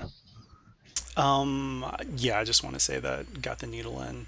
And all right. So which poison is this? It is Recore Venom. What is the resilience check you need to resist it? Daunting? Daunting, yep. Okay. I'm going to upgrade that once. Complete wash. He is affected by it. Okay. I guess that means he's staggered and for all intents and purposes passes out. Yeah. So as we go up the elevator, once the elevator doors open, I'm just going to pretend that I'm this guy's friend and he's drunk and I'm helping him to his place. All right. You go ahead and roll me. Let's see, the crowd, especially you were just on the elevator, people could easily guess you came from one of the less reputable. Average deception check with a boost die, given from where you could have come from. Okay, average deception, boost die, here goes. Oh, yeah. And no one bothers you. I'm going to say I'm going to try to take him into one of the public restrooms just because, he looks sick. I'm like, oh, sorry, get out of the way. He's going to vomit. He's super drunk. Where's the closest restroom? And so as people point the direction, I drag him in there. And yeah. And I'm going to say as you go in, you probably make a few, disgusting sounds like, oh, he's going to hurl. Yeah, maybe yeah. make some bodily noises. And yeah, the restroom clears out pretty quickly. Sorry. Right? So, yeah, I get him into a stall and I get out my doppelganger kit and I get to work. I take skin samples, I switch clothes and everything, and Yeah.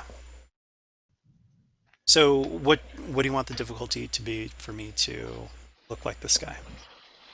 Is there any set skill for using the flesh camouflage? No. Some people we've been doing skullduggery. We've also been using deception, and so it's up to you. I'll have it be skullduggery then, and I'm gonna have it be, you have the guy there, pretty much anything you could have wanted, so I'm just gonna have it be an easy check. Okay. Easy check that I'm gonna upgrade once, given the unsanitary conditions. Okay. Let me just double check the difficulty here, or not difficulty, but my skill. All right.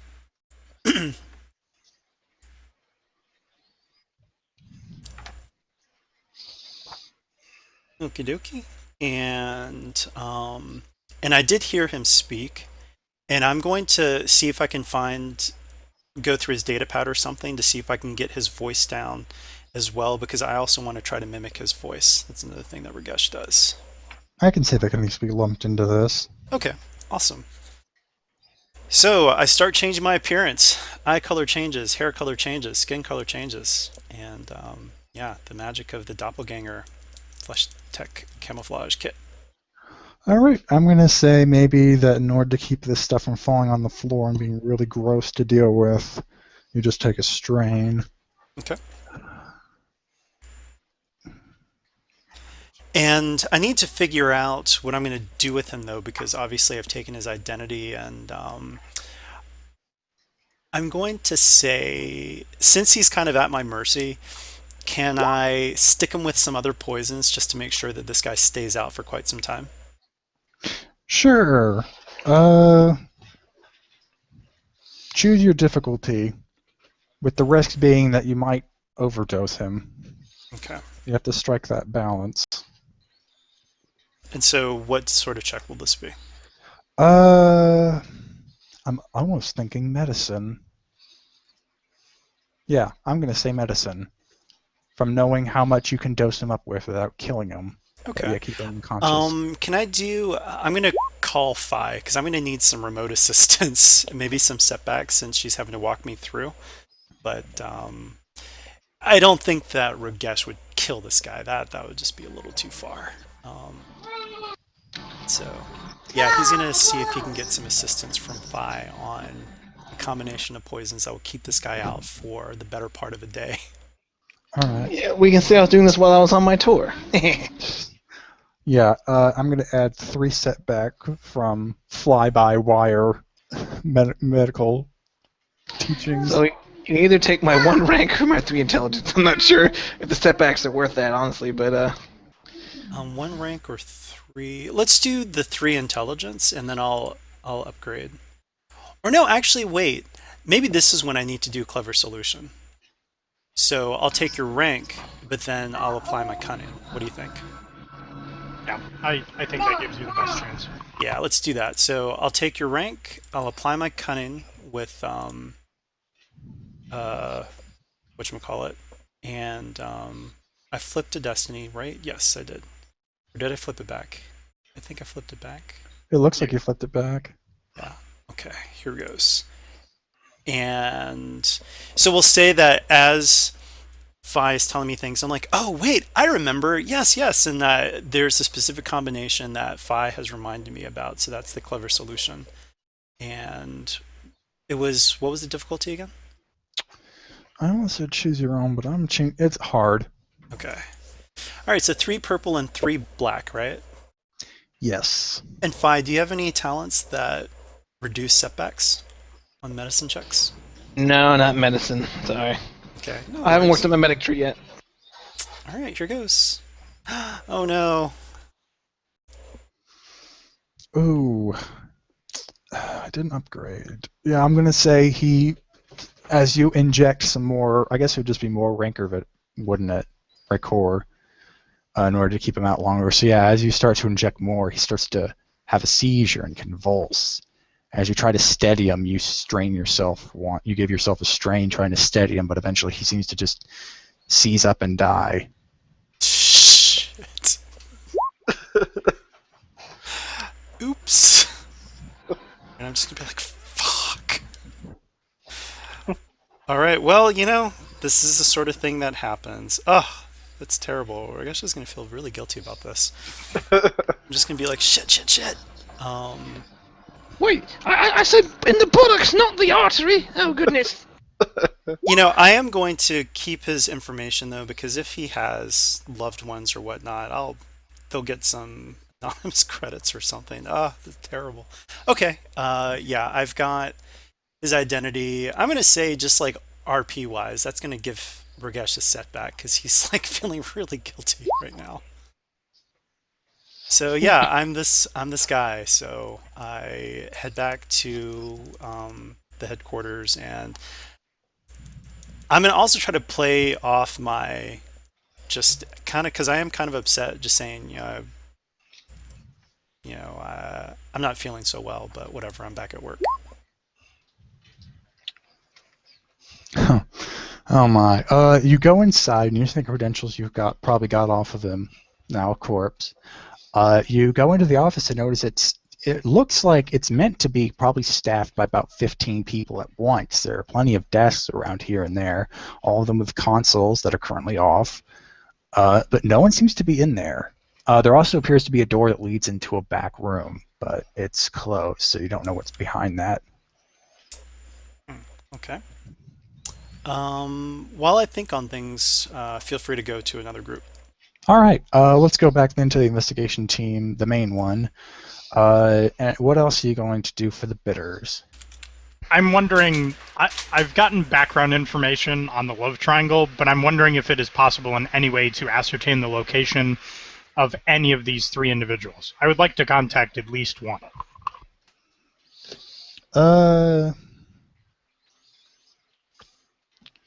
Let's see. Can I ask around town and use Streetwise, like, hey... I was about to go for Streetwise, but I was just wondering what the difficulty would be.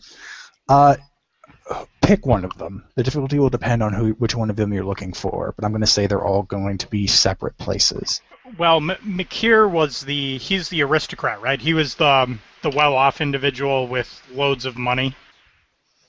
Yes.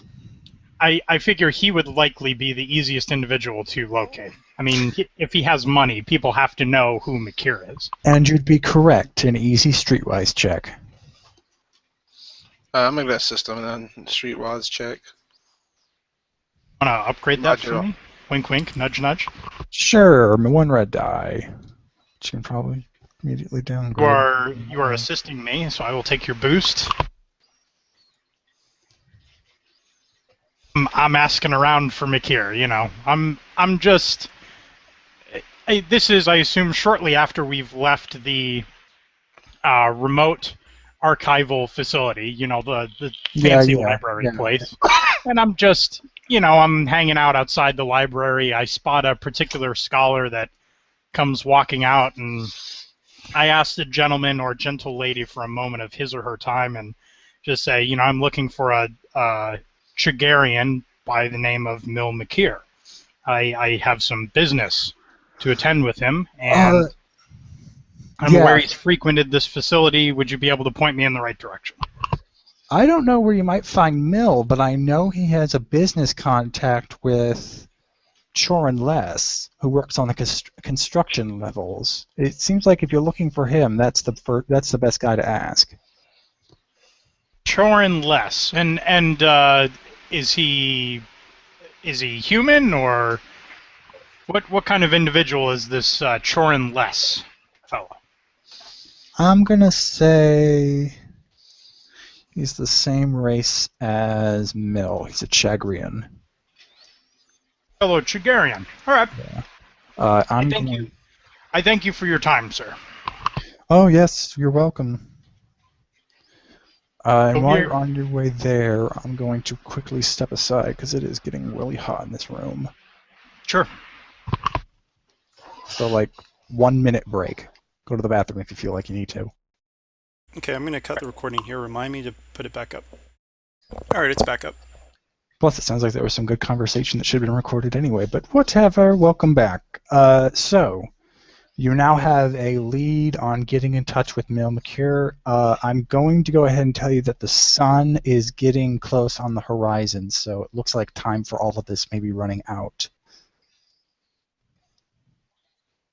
So we have one less person we can deal with, and that should be Mel Micker. So All we right. should get with his I'm contact. sorry, I didn't catch that first bit. Oh, glorious GM. Time's running out.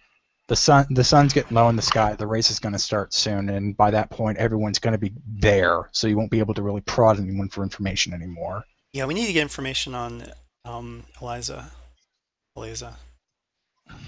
I think she stays as a wild card. We've got 5 out of 6. I don't know. I think she's just a wild card. I was explaining during the break. The way I see this working out best in our favor is using the love triangle to start the bidding process. Okay. And there has to be some way we can play, because this McCure guy's got a lot of money, and if the Togruta dumped him, he can't be too happy about that, especially if it's recent. So, I'm thinking we can use some combination of the Hopeless Romantic, the Togruta, and Mil Makir to drive up the bidding point to a certain level, and then we introduce the big players, the 2 guys that we know likely have the most money, which is Caltho and Vorse. We know Vorse is a drunkard, so it's like if somebody gets the guy shit-faced at the bidding process, we can throw him off on the side and introduce his wife or his bookkeeper to drive up the bids.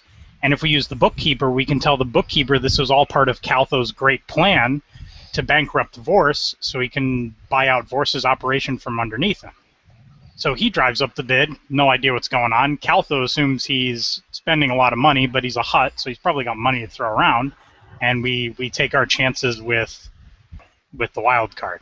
One thing I want to do about the wild card is that since I'm in the Omrek base, I want to see if I can basically say that I've been hearing some rumors about Aleza, and I don't know exactly what's going to happen, but something big is going to happen at the auction. Just trying to put feelers out there to see if I can get more information on her from Zekrafol. Like I said, in the offices, as far as you can tell, there's no one there. There's a room in the back that's closed that maybe she's in, but at the moment, it seems like this is more. There's no one you can talk to. So, I mean, the office is just completely empty, so terminals and everything are just being unattended? Yeah, but the terminals are there, but they're off. It's like maybe everyone's out for lunch. Who knows? Okay. Well, once we're done with another group, when you come back to me, I want to just knock on the door. All right. Going with that, is Fi done with the museum? I've already revealed the security droid. What else would she want to know? Oh, I was going to try and press for more information on the specifics of the stuff. To make it simple, we can just boil it down to a roll if you want. I'm not against that. Yeah, sure. Which social role would you want to? Charm, probably. Actually, I'd like to use coercion under the angle that it's about the protection of my pieces, and it's kind of I'm being a little threatening. Okay, if pieces are coming here, you know what I mean? Yeah, that's going to be a 2 red, and actually 2 red and a purple. All right, cool. So still 2 purple, 1 red. All right, and I will flip back. Actually, it would just be 2 red again if you downgraded it. 2 red? Oh. Yeah, because I upgraded it and added a purple. All right, so just 2 red? Yeah. All right, so boom. Oh, man. He doesn't seem to take offense with your assumptions, but he doesn't seem to divulge any more information. He will say that he does seem very confident in his network of security, especially, and you know what? He'll actually say, plus I have Grayson providing me with extra security as long as the jewel is here. He seems very proud of that fact. Oh, well, then I'll thank him. I'll actually I'll get his contact information so I actually can set up a transfer of cool stuff from Traxxas to here. And I will leave and be done, and I'll let the team know what I found out. Sure. All right. And then going back to the main investigation team, let's assume this Phi rejoins you at this point. Where are you going to? I'm looking to establish contact with this Chorson fellow. Okay. He's actually very easy to find. He owns a processing vein in the industrial levels.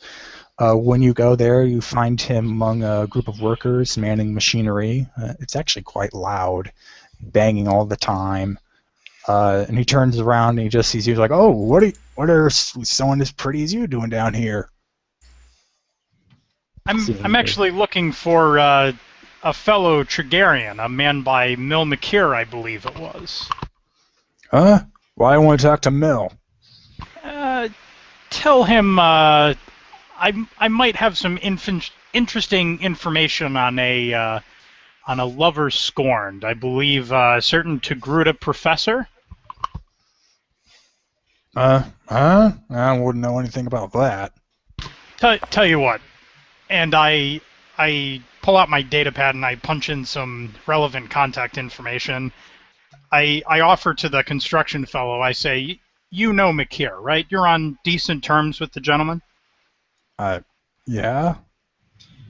Next time you see him around, tell him a gentleman by the name of Bindo would like to have a conversation. I feel the information I have could be quite valuable to his upcoming endeavors at the auction.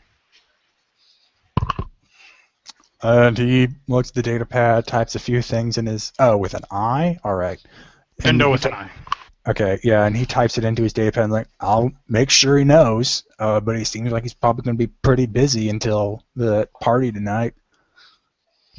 Not a problem at all. Again, if he just has 5 minutes of his time, this could prove to be quite advantageous in his endeavors. I need you to emphasize that importance to him, okay?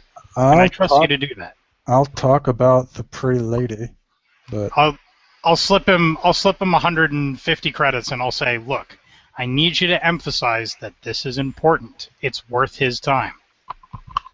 All right, I'll talk to him. I go ahead and step forward. And are you sure you don't want to take us to him now? He gets awfully mad when I call him and he's doing something. Even beautiful woman like myself? All right, looks like we're coming to a charm check. It's going to be 3 purple, but it's also going to be with 2 setback. Oh, okay. I go ahead and eliminate that setbacks with kill with kindness. I will eliminate 1 with them. So I also provide you a skilled assistance. Alright. So that'll be What skill? He's charming, I assume, correct? Carl. Yes, I am. I'm gently touching his arm. Well, I'm trying to make sure you're both aware of what bonuses Isabella's getting. Yeah. Is it an upgrade or is it going to be bonus roll? That's what you're trying to get me. No, I'm just providing you with boost. Gotcha. Oh, that's unskilled. You said skilled. Got me confused.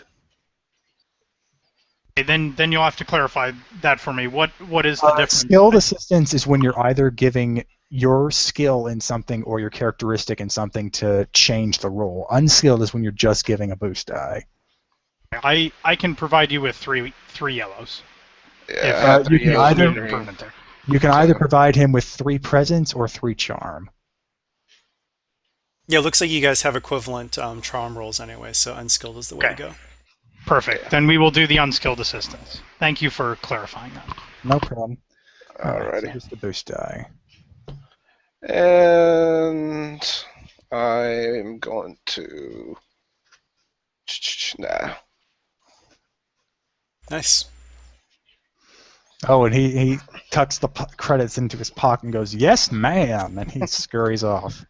While apparently Mil McKeer's on his way, I'm going to cut back to Rogesh, who just knocked on the door, and you hear a female voice call back. It says, "Come in." All right, so open, and is it Zekrafol? Yes, Zekrafol, sitting behind a desk, typing something into a terminal. She looks up at you and nods and goes, "Ah, Travis, good. I was wondering if you had completed the errand." I wasn't able to, actually. Something's come up, and I start babbling, and I'm trying to affect a bit of a stutter because I'm really nervous. But I just say I've been hearing disturbing rumors about Aleza, and something's going down. I thought we checked up on her. She didn't seem to be anything of note. She has her eyebrow raised, and I assume you're throwing a deception in her face. Mhm. It's gonna be 4 red. Ooh. Red. And I will have to tip for that. And Oh, actually, hold on. I may have misread something here. Ooh, it's actually 5 red. She has some nobody's fool I wasn't taking into account. all right. Wow. All right. Let's see. And I also did have that setback because I am feeling guilty about all that stuff. So here goes. And I fail, but with 2 triumphs. Ooh. Ooh. Let's see. Wow, that's a lot to deal with. So, how about this? She doesn't think that there's actually anything really going on with Eliza, but with the triumphs, maybe she thinks that Travis has a drug addiction that he's dealing with. Yeah. She's gonna stand up, eyebrow raised, and walk towards you, and she says, "Eliza is nothing. I have it well in hand that she's probably only going to bet once and then leave the auction once she finds out that Caltho and Vorse probably have her easily beaten. You have me wondering if we should double check our leads on the other bidders. Go meet up with Caltho and see if you can get any more feelers onto him. We need to make sure we have him well in hand." Okay. Yep. All Hi, right. boss. You are. Luckily, you avoid sweating bullets as you walk out the door. But that is it. And it does. You now hear an announcement chime in over the intercom. "The Grand Prix is almost begin. Racers, take your station. Anyone in the crowd who wants to get a good seat, now's your best time." And you see all the crowd start to leave the area your guys are in and start migrating towards the outskirts of the city. And it looks like the Grand Prix is about to begin. Okay. And At time that is point, out. I'm going to switch back to my Pantoran disguise. And I'm guessing that with those triumphs, she's probably thinking like, something's going on with Travis, and then they'll find his body in the restroom later. That's horrible, man. Yeah, I'm totally taking obligation for that, man. I'm probably gonna. Oh, how also- the double triumph saved you from certain doom. But that would have been something for another day. Moving on, as you take up seats around the auditorium, it looks like the team you sent out to prepare for the race have done their job, and your own probably. I don't know. I have to wait until Brandon comes back with his ilk. Okay, For so now? I'll pause it here then. Yeah, go ahead. Marty's back So I up. guess we'll save the rest of it for after this. But okay, and we're back. Everyone is now attending the Cloud City Grand Prix. Now with their own team and with someone seated in the another team, the Jawa Utini team. So here is how the race is going to break down. And if anyone who's played Jewel of Yavin is watching this recording, it is drastically different than the book has it. But sue me, I didn't like how the book does it. Email me and complain. I'm not going to give you my address. But anyway. Will do. I'm going to need 6, actually now 5, since one of you is already impersonating the team, to be rollers for the other racers in this. If any of you remember, the first session of Cutting the Red Tape is going to be a lot like that.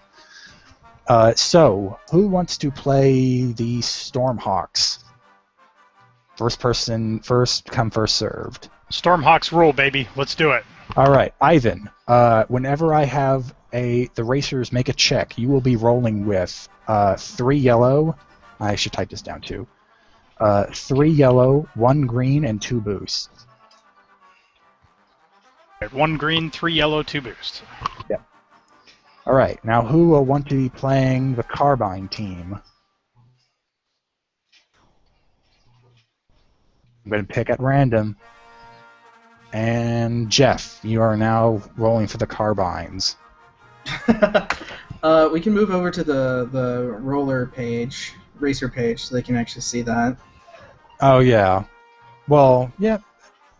Oh, you already moved them. So yes. Jeff, you'll be rolling for Carbine, who is 4 yellow, 2 setback. Okay. Is Carbine a And I hope I vampire? roll like I did during Trust Fall. Who wants to roll for Terran Razor? I'll I think do he's it. my favorite. I heard Thomas first. Yeah. Yeah, so he's going to be rolling 3 yellow, 1 green, and a setback. However, all of his checks, the difficulty is upgraded once. Okay. Because his parts aren't always good. Who will be rolling for the Free Riders? Chiraga. Riss, you still want to roll for somebody, even if it's not? Well, I'm co-pilot. Oh, okay. I was just saying he's my favorite because look at that stash.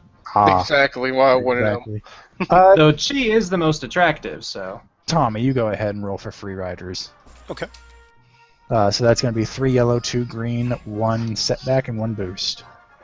And we have the racer for Routini, so it's going to be your own piloting rolls without any of that. Actually, the difficulty is still going to be upgraded once, because that's just the stuff the Jawas did to your car. Can I make like a mechanics or jury rig or something kind of roll to get rid of that upgrade? Daunting mechanics check. Okay. Lose like you're supposed to. Follow the Which script. I'm going to upgrade that once, so at least 1 red in there. And while that's going on, we made it so Hard Bargain had more setbacks, didn't we? Oh, yes. 4. Jokin had, with a deception check with his mechanics, actually convinced them to make some augmentations to their ship that are bullshit. So 2 more setbacks to the hard bargain, so I'll go ahead and add that in there. Okay, who wants to roll for them then? Alright, you were unable to fix whatever the Jawas did to your cloud car. Okay. Not even your cloud car, though. Yeah. So. Yeah, so there's that at least. Kyle, you want to roll for somebody? I will roll because I always do unwell. Okay, so you'll be rolling for the hard bargain team with 2 yellow, 2 green, 3 boosts, and 6 setback. Whoa! I think it's supposed to be. It's 4. I already corrected. Oh, it. you already changed. Okay, so it's just 4 setback, not 6. Okay, does everyone have that down to themselves? 'Cause I want to show the racetrack. Yep. I'm Two green, of course. Is there going to be a deception check needed for the Utini team before, or no, not yet? I'm gonna say no. Given how it was perfectly set up with a Zexto with already cybernetic arms, and the Jawas aren't really all that there. They were drinking. Yeah, Awesome. JB's Alro's easily able to slip in Jakin's shoes. Now, if Rogesh was doing it, that would be different. Okay, so everyone has their roles. I can come back if you need reference, but I like having it more on the raise because it shows you what you're coming up against. And since no one said no, okay, and the rest of you who are not rolling for a team, you are going to be. Brandon, did you keep track of who I just said was who? Because it's going to help me ferret out all these roles, and I completely. I'm Carbine. Okay. Yeah, if you're rolling for someone, can you put in the chat that you are? Yes, thank you. That'd be. Oh, maybe much we can better. switch our names temporarily in the Roll20? That would also be good. I can do that. Can we go back real quick to the... Sure.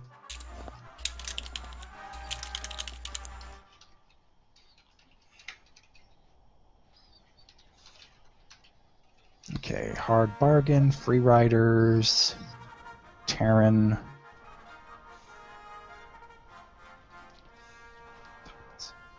Okay, that's 1, 2, 3, 4, 5. Who's the 6th one? Oh, Alro, of course. And then we have Jokin rolling for our team, I assume.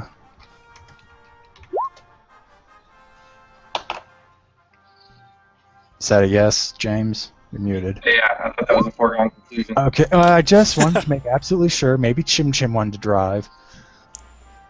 you want to. I mean, that's Chim Chim's, he's our trunk monkey. I'm drunk enough to drive. All right. Yeah, Well, he for those on the other side, he won the cloud car that Jokin's driving in a game of Sabak. With my former security chief when I was still an LEVO droid on the asteroid colony, conveniently titled The Rock. They were friendly enough to make him cry, and then brutal enough to make him cry. all right. Man, I think we might actually. Oh, I don't want to jinx this. Anyway, we have all of our racers lined up at the starting pylons, floating outside Cloud City. It's actually several more teams than just the main ones, but these were the ones favored to win or do something interesting. So who cares about the rest? Oh, and I also forgot to mention, everyone who's not rolling, you guys are in the pit crew, basically. If there comes a leg of the race you would like to help Jokin, or maybe Alro on, you can. I will give you maybe knowledge or roles that can apply that can help them out when they're making their piloting checks. So just speak up if you feel like you want to do something to help, because otherwise I'm not really going to prompt you, because otherwise you're just spectators. Can I stow away the trunk of our ship with smoke grenades? That'll be heavily suspicious. Alright, I won't. He's small and furry, no one will see him. Are we allowed to bet on the race? I do not have the patience to come up with odds, so I'm going to say no. Oh, but I already did. I don't know who you actually bet, like who actually bought your bets. Remember what I said is that because you're like zero, they don't know how to build odds for people that have never raced before. Yeah, it could be like scammed. So, you'd have to probably find someone like in the crowd who was like, nah, there's no way that guy can win, and then like bet him. Alright, hard streetwise to find someone willing to take up a bet. I got this. I want some money. You find one for me too? We'll bet the same There's thing. only so much money one person will have. Be careful. Yeah. Yeah. Alright, you find someone who's incredibly doubtful of the cloud car with the bad paint job, or so they claim. No, it's an amazing paint job. It's red with middle fingers and Nike swooshes on it. In challenging them, they'll put up 500 credits to say that cloud car won't win. Oh, that's it? Yep. Can I taunt They're them? individual people. They're not really flush. Alright, so I'll put 500 credits against them. I'm going to say for Gerald, it's 1,500, and for Rock, it's 700. Aw. Can I try to egg the guy on? Like, come on, 700? That's nothing. I can only do so much, man. Ah. These are individual spectators. They're not flush with cash. Gerald somehow found a good one. I take the man's bet in an instant. Yeah. All right. I'll take the bet too, 700. Okay, so we have all that settled, and the spectators know what they can do if they wish. Without further ado, the announcer simply goes, on your marks, whatever marks we have in the clouds, get set, and go. All the cloud cars immediately shoot off into what looks like pretty much clear skies for several pylons ahead. So I need all the racers to just go ahead and roll me, with whatever modifiers they have, an average piloting planetary check. And quick question, I want to make sure for the free riders, I put down 3 yellow, 2 green, 1 setback, 1 boost. Free riders, 3 yellow, 2 green. Yep, you're correct. Okay. I'll be able to get assistance from my co-pilot. That can only really downgrade your. I can say you get a boost, but Yeah, I'm talking about. Yeah, he's they did take the modification that upgrades the checks because of it being. Oh, okay. Yeah, so Key is going to be downgrading that piece.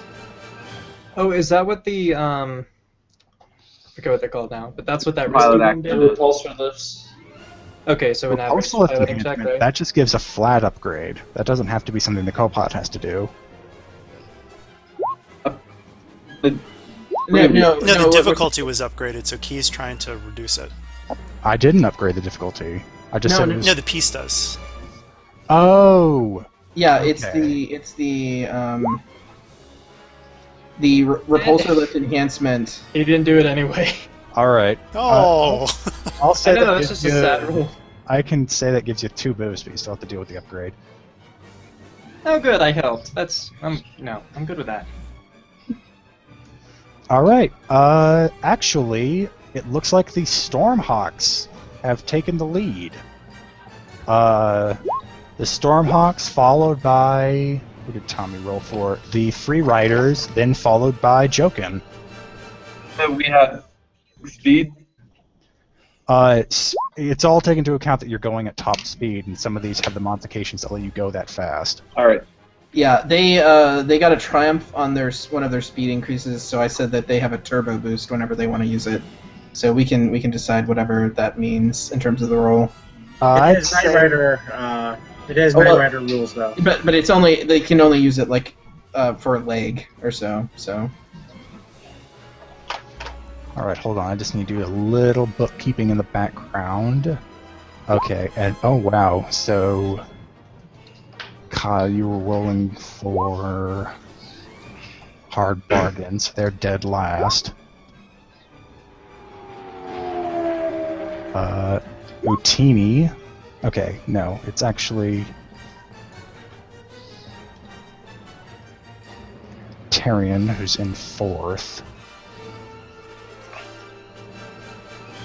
Rock. Okay, Rock did roll. Okay, and then followed by Alro of Lutini, and then Carbine, and then taking up the last spot is the Hard Bargain. All right.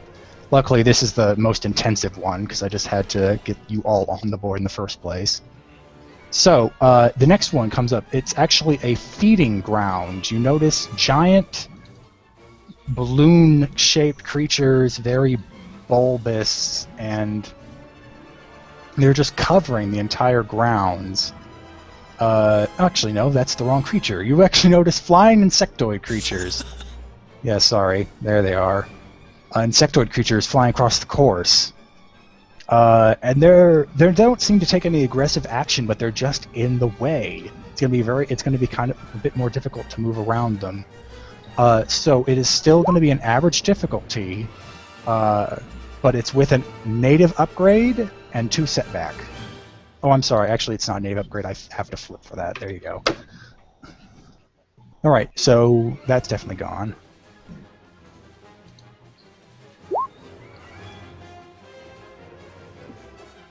And 2 setback, okay. Want to try to get rid of some of those for me? Are we doing anything with advantages, like extra boosts or anything like that? By the way, James, that's my co-piloting roll. The Advantages are tiebreakers for the moment. Okay. Okay, great. So yeah, no upgrades here. Yeah, you got rid of the upgrades, but Yep. you still have to deal with the setback. Okay, actually, it looks like Jokin was able to take advantage and pass the Free Riders, taking 2nd place. Boo. Woo! Let me just upgrade that. Oh, I have full throttle. Am I able to use that at all? That just increases your speed 1 over the threshold. Yeah, for rounds equal to cunning. Doesn't that also inflict strain? No, not on the ship. Yeah, I can say that'll give you another boost. Actually, I'll give you 2 boosts. For rounds, of course, equal to cunning. Reroll. Okay. You have to do a roll to set it off, though, right? You do, don't you? I don't know. Not a pilot. Yes. Yeah.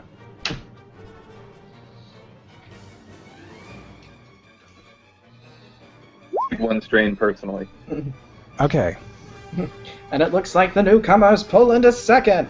Yes, the crowd seems to be very mild.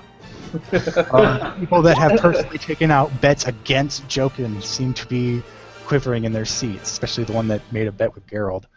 All right, and then you continue, and now you move into the massive feeding ground with the giant balloon-shaped creatures. Again, they're covering up the path, even more so that they appear to be extremely kind of delicate. These are things you may not want to run into.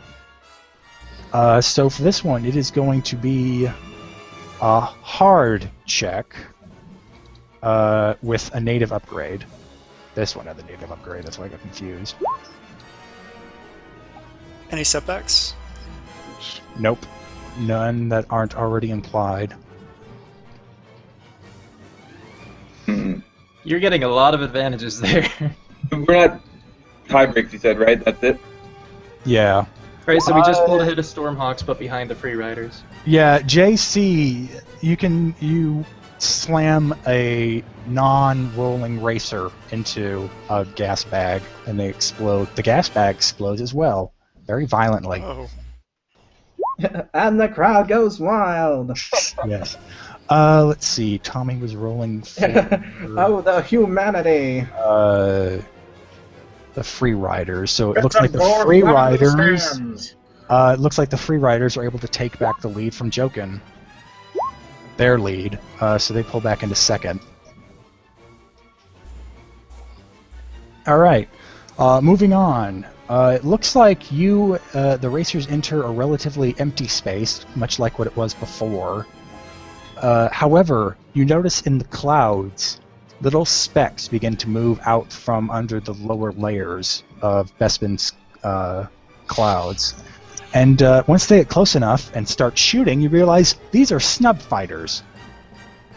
They start shooting blue blasts of light at all the racers. And the announcer says, "Oh, it looks like we've got some ne'er-do-wells on the scene. Hope the racers can dodge them in time to make it to the next leg."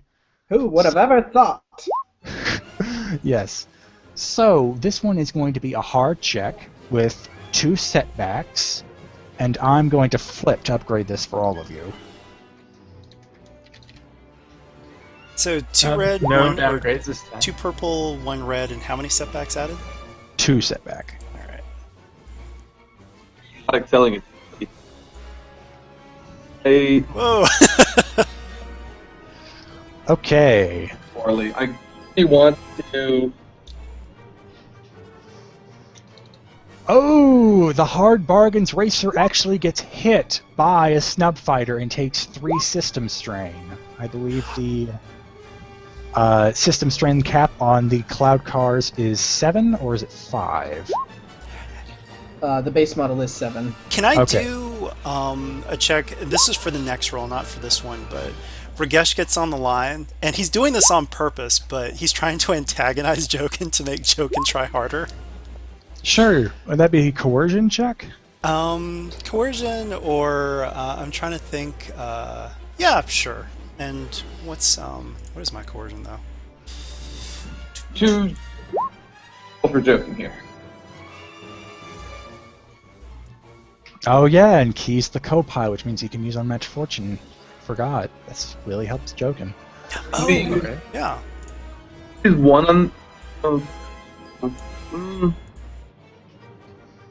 Who's You Geralt? get to pull way ahead though. You have 3 uses of it, right?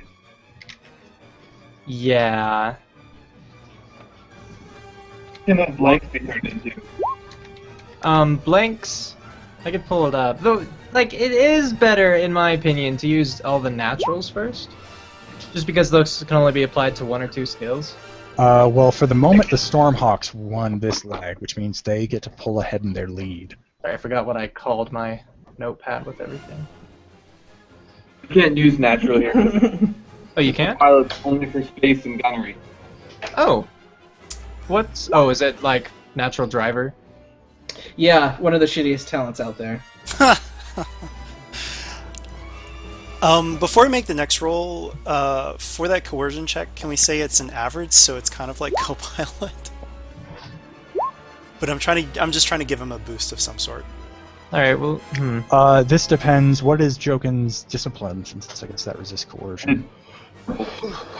Okay, so just 2 purple coercion then. Alright, so I will flip for this one to change his result then. Is that cool? Sure. I just want to make sure I didn't miss anything and we were already like moved on. Yeah, Rogesh's thing can be separate. So Okay. what do you change the final result to? Let me see. So the double failure becomes a blank. The blank yellow becomes double success. One more thing. So that's 5 successes at this point. And a single advantage. Where are we? Single advantage can become a triumph. Would a triumph be helpful or more successes be helpful? Triumph gives you success, so there's still that. At this point, you've already beaten the Stormhawks' roll because all of you rolled pretty poorly here, so you still pull ahead. I mean, and that would be just from the first 2 dice. That'd be giving us 4 more I successes. completely forgot. Yeah, you want to get a triumph because that means you can move forward 2. Oh, okay. So we got 5 successes and a triumph.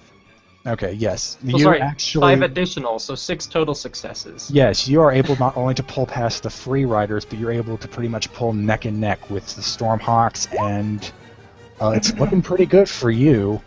The Stormhawks are right on your tail. The red swoops are making it! Oh, that's what you named the team. No, we're Team Awesome Blossom Possum! Yes. I thought we were Car Ramrod. Team, Yes. they could not decide on a name. The greenish fog. Oh yeah, we still have to roll. Did you roll the 2 purple for the? Oh yeah, so I wanted to. I flipped for an upgrade, but then also, Jokin really does not like Rogesh, and so I'm thinking just an RP bonus of some sort. Sure. Let's hear the RP. Well, let me hear it. Come on, Jokin! I'm sure you can fly better than that. What is going on here, man? Is that the best you can do? Yeah, Jokin, what's going on? Would that be a boost or setback, James? I think it would be a boost. He'd be like, "Oh, watch this." I'll leave it up to him to decide.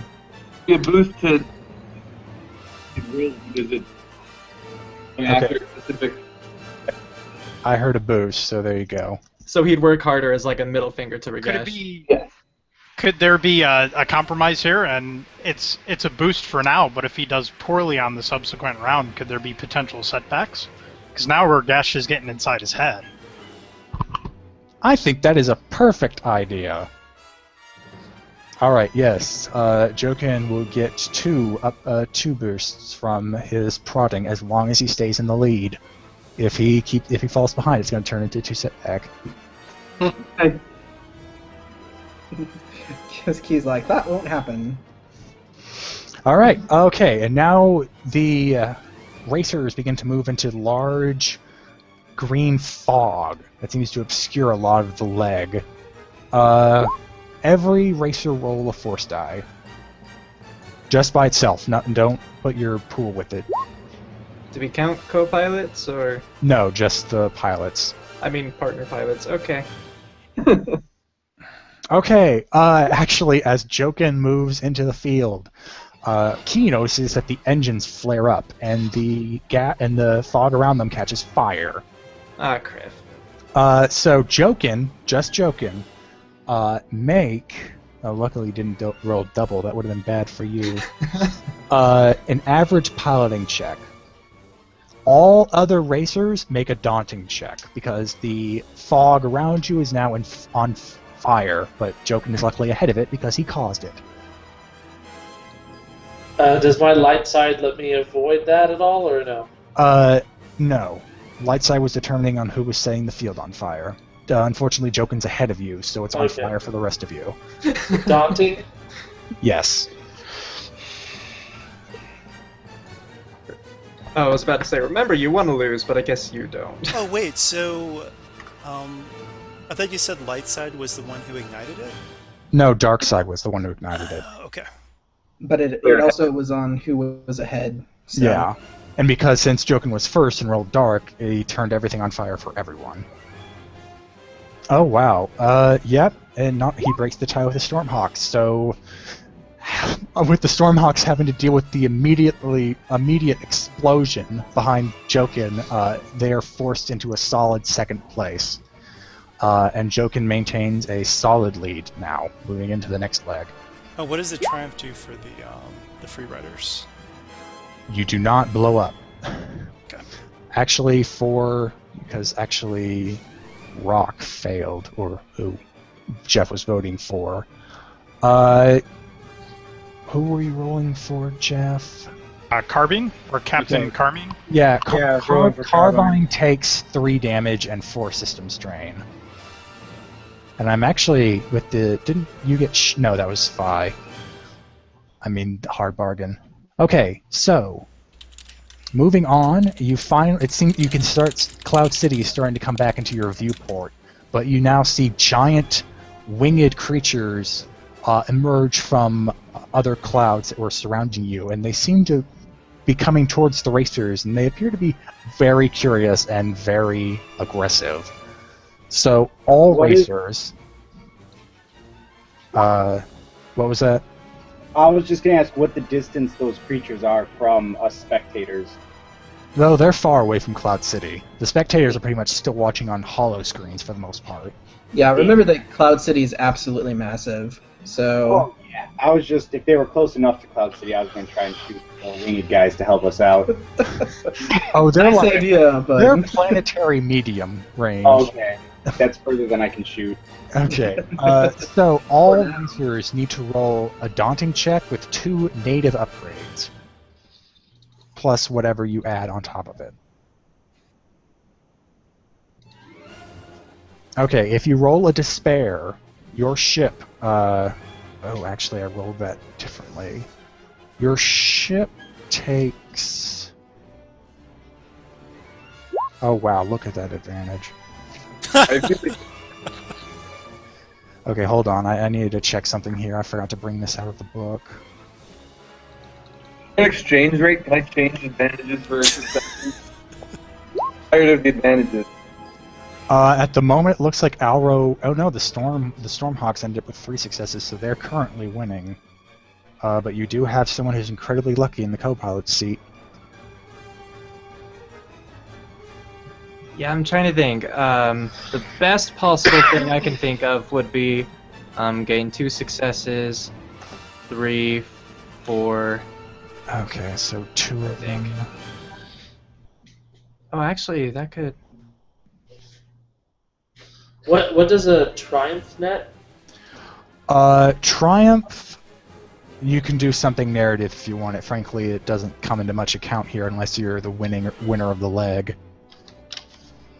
What about the despair? Can just The despair upgrade- means you get attacked by these creatures, and I'm just trying to form their dice pool at the moment. Okay, so that was for Free riders. Captain Terran. No, he rolled the first despair. So that's 6 damage, which is, I think they have 2 armor, the Cloud Cars. 1 armor. So that's 5 damage, which actually means Terran's Cloud Car goes down. It sparks and smokes and dives underneath the clouds, and it looks like a few rescue vehicles have to go for it. Now for the free riders. It looks like the creature gets really close to their cloud car and nips at it, but it soon realizes it's not food and it flies off. So the free riders are still in it. Can I find where the Stormhawks mechanics crew is if they're talking to help the pilot, help guide the pilot through? No. The pit for this team is sort of abstract, while the pit for their team is more professional and secluded. Oh, okay. Because I was going to try to drop a lightning ion grenade and just short out all of their comms. How far away? Could I try throwing it? What? Do you have any throwing arm? Because it's definitely over short range. Oh, if it's past short range, I can't do it. Yeah. Okay, so what are you changing Jokin's roll into? 5 successes, 6 advantages, 2 triumphs. Okay, Jokin, with the incredible luck that Key's rubbing off, manages to hold his lead. And it looks like he's just leaving the rest of the pack in the dust. Finally, the group gets closer to Cloud City. The crowds begin to materialize, and cheering fans begin to suddenly cheer on this new pilot that's come out of nowhere on this, I guess, this red cloud car. He is loving these cheers. He is basking in the moment. Yes, it is just going to actually be an average check for everyone. This is the home stretch. No more obstacles are in the way. Can we get an upgrade to the difficulty just to get some light side back? Sure. Can Key slam his fist on the turbo button? About already. He's doing it anyway. Oh wow, the free riders. Ooh. Right? Oh wow! Oh, that's a lot of successes. As a Oh, never mind. Oh, is the tiebreaker gonna make it? Yeah, I think it that's is. 8 advantages. The free riders look like they're pulling up. They're meeting the Stormhawks and starting to pull up from behind, but oh, it's too late. The Jokin crosses the finish line. Yay! Yeah. Good job. Team Awesome wins the day. Awesome flop. And Ragesh is gonna laugh over the comms and just say, ha, I knew you could do it, Jokin.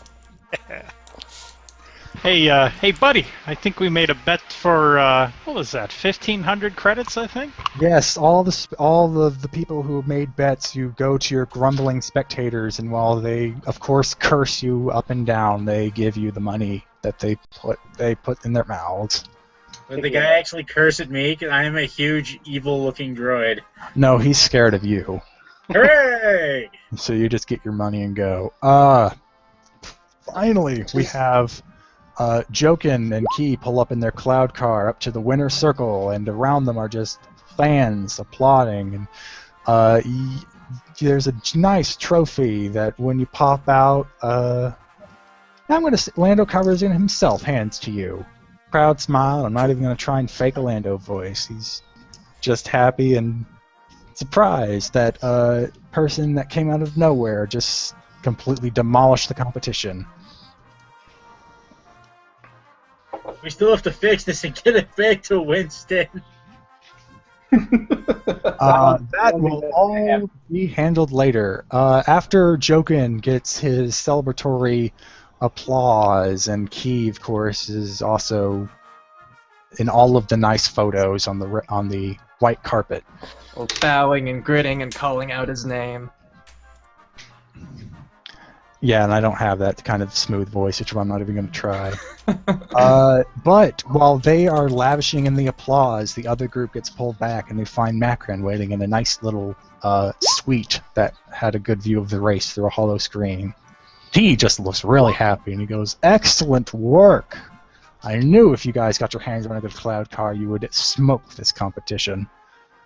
Now, with Jokin and Key's newfound prestige, we will easily be able to get into the party and work those bitters like finely molded clay. Whoa. And so, with Jokin's victory and everyone now toasting to their success, that will be the end of Jewel of Yavin Episode 1, Odds and Opportunity. Nice. I'm going to use that last destiny point.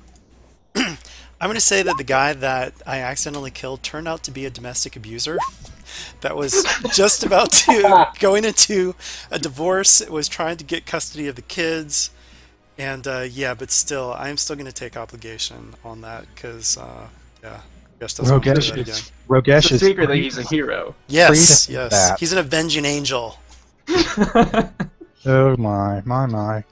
All right, and so that is the end of Episode 1. There is no payout because you're working towards that. However, experience-wise, 15 base. Let me just go ahead and look all this up. For exploring the museum, you guys are going to get 2 XP. And of course, Brandon, you can lump yours in when I finish with this team. Yep. For investigating the auction bidders, 3 XP, because you're able to get further than I thought you were able to get. And then coming in first in the Grand Prix, 5 XP. So that is 24 so far. Brandon, you got anything? Yes. I think I really loved the Sabak game with with Chim and Rock. They were able to turn a triumph into actually, instead of just a mechanical advantage, Rock was able to pull from his backstory and actually bring someone in, which is always appreciated, and it makes my job as a GM so much easier. And it really worked out great for the role playing. And so I want to give 2 for that. I want to give one to Jokin, or well, obviously for everyone, but one for Jokin deceiving one of the teams into making changes to their car that were not so great for them. Poor Kyle had to roll for them. And then one for Alro's seduction of Jacqueline. Yep, that certainly deserves something. So I got 28. So that was base 15? Yes, and I'll award run from this side due to Rogesh's RPing of killing someone accidentally and feeling really guilty about it. So that's As a mime, nonetheless. I think that's just the cherry on top of that story. exactly. So Ragesh murdering someone was a point? Yes, for everyone because he dealt with it really well. Okay, I got 30 then. When it's 30, yeah. Where did I screw up? I got 29. 24. I have 29 as well. Yeah, I got 29. I'm pretty sure I didn't mess up because I Didn't kept you say changing the 3 number. for investigating the auction bidders? Yeah, I have 30. Oh yeah, I did 2 and 2, and it was 3. Yep, it is supposed to be 30. All right, and that's a nice round number, so I'll just cut it off right there. But you're all, of course, each team is entitled to elect their own MERP.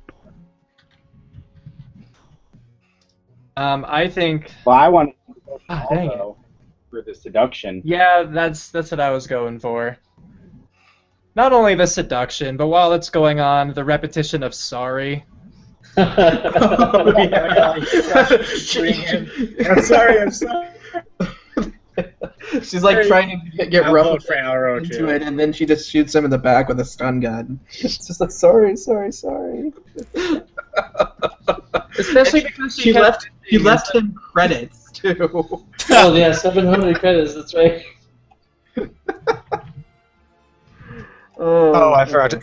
I forgot to mention. I said no credit payout, but obviously, if you bet on the race, you did get the credits for that. Yeah, Or be sure that you are You managed to subtracting the seduce credits. someone and- If you did spend, obviously my side probably spent more than the other getting stuff together for the cloud car. Be sure that you, I'll leave that up to you to make sure you're deducting all of that. Oh yeah, and the same thing with my team for paying the info chant. How much is milk? I will say. Or was it on the house for key? No, I mean if you go to a bar and get a non-alcoholic drink, like they're still gonna make you pay for it. So 5 credits per glass. Yeah. That's not bad at all. All right. And so I think. Oh yeah, and you never elected any for the investigation team. Ragesh, hands down, he murdered an innocent bystander as a mime. As a mime. And then he dealt with it. I also did get a triple triumph too.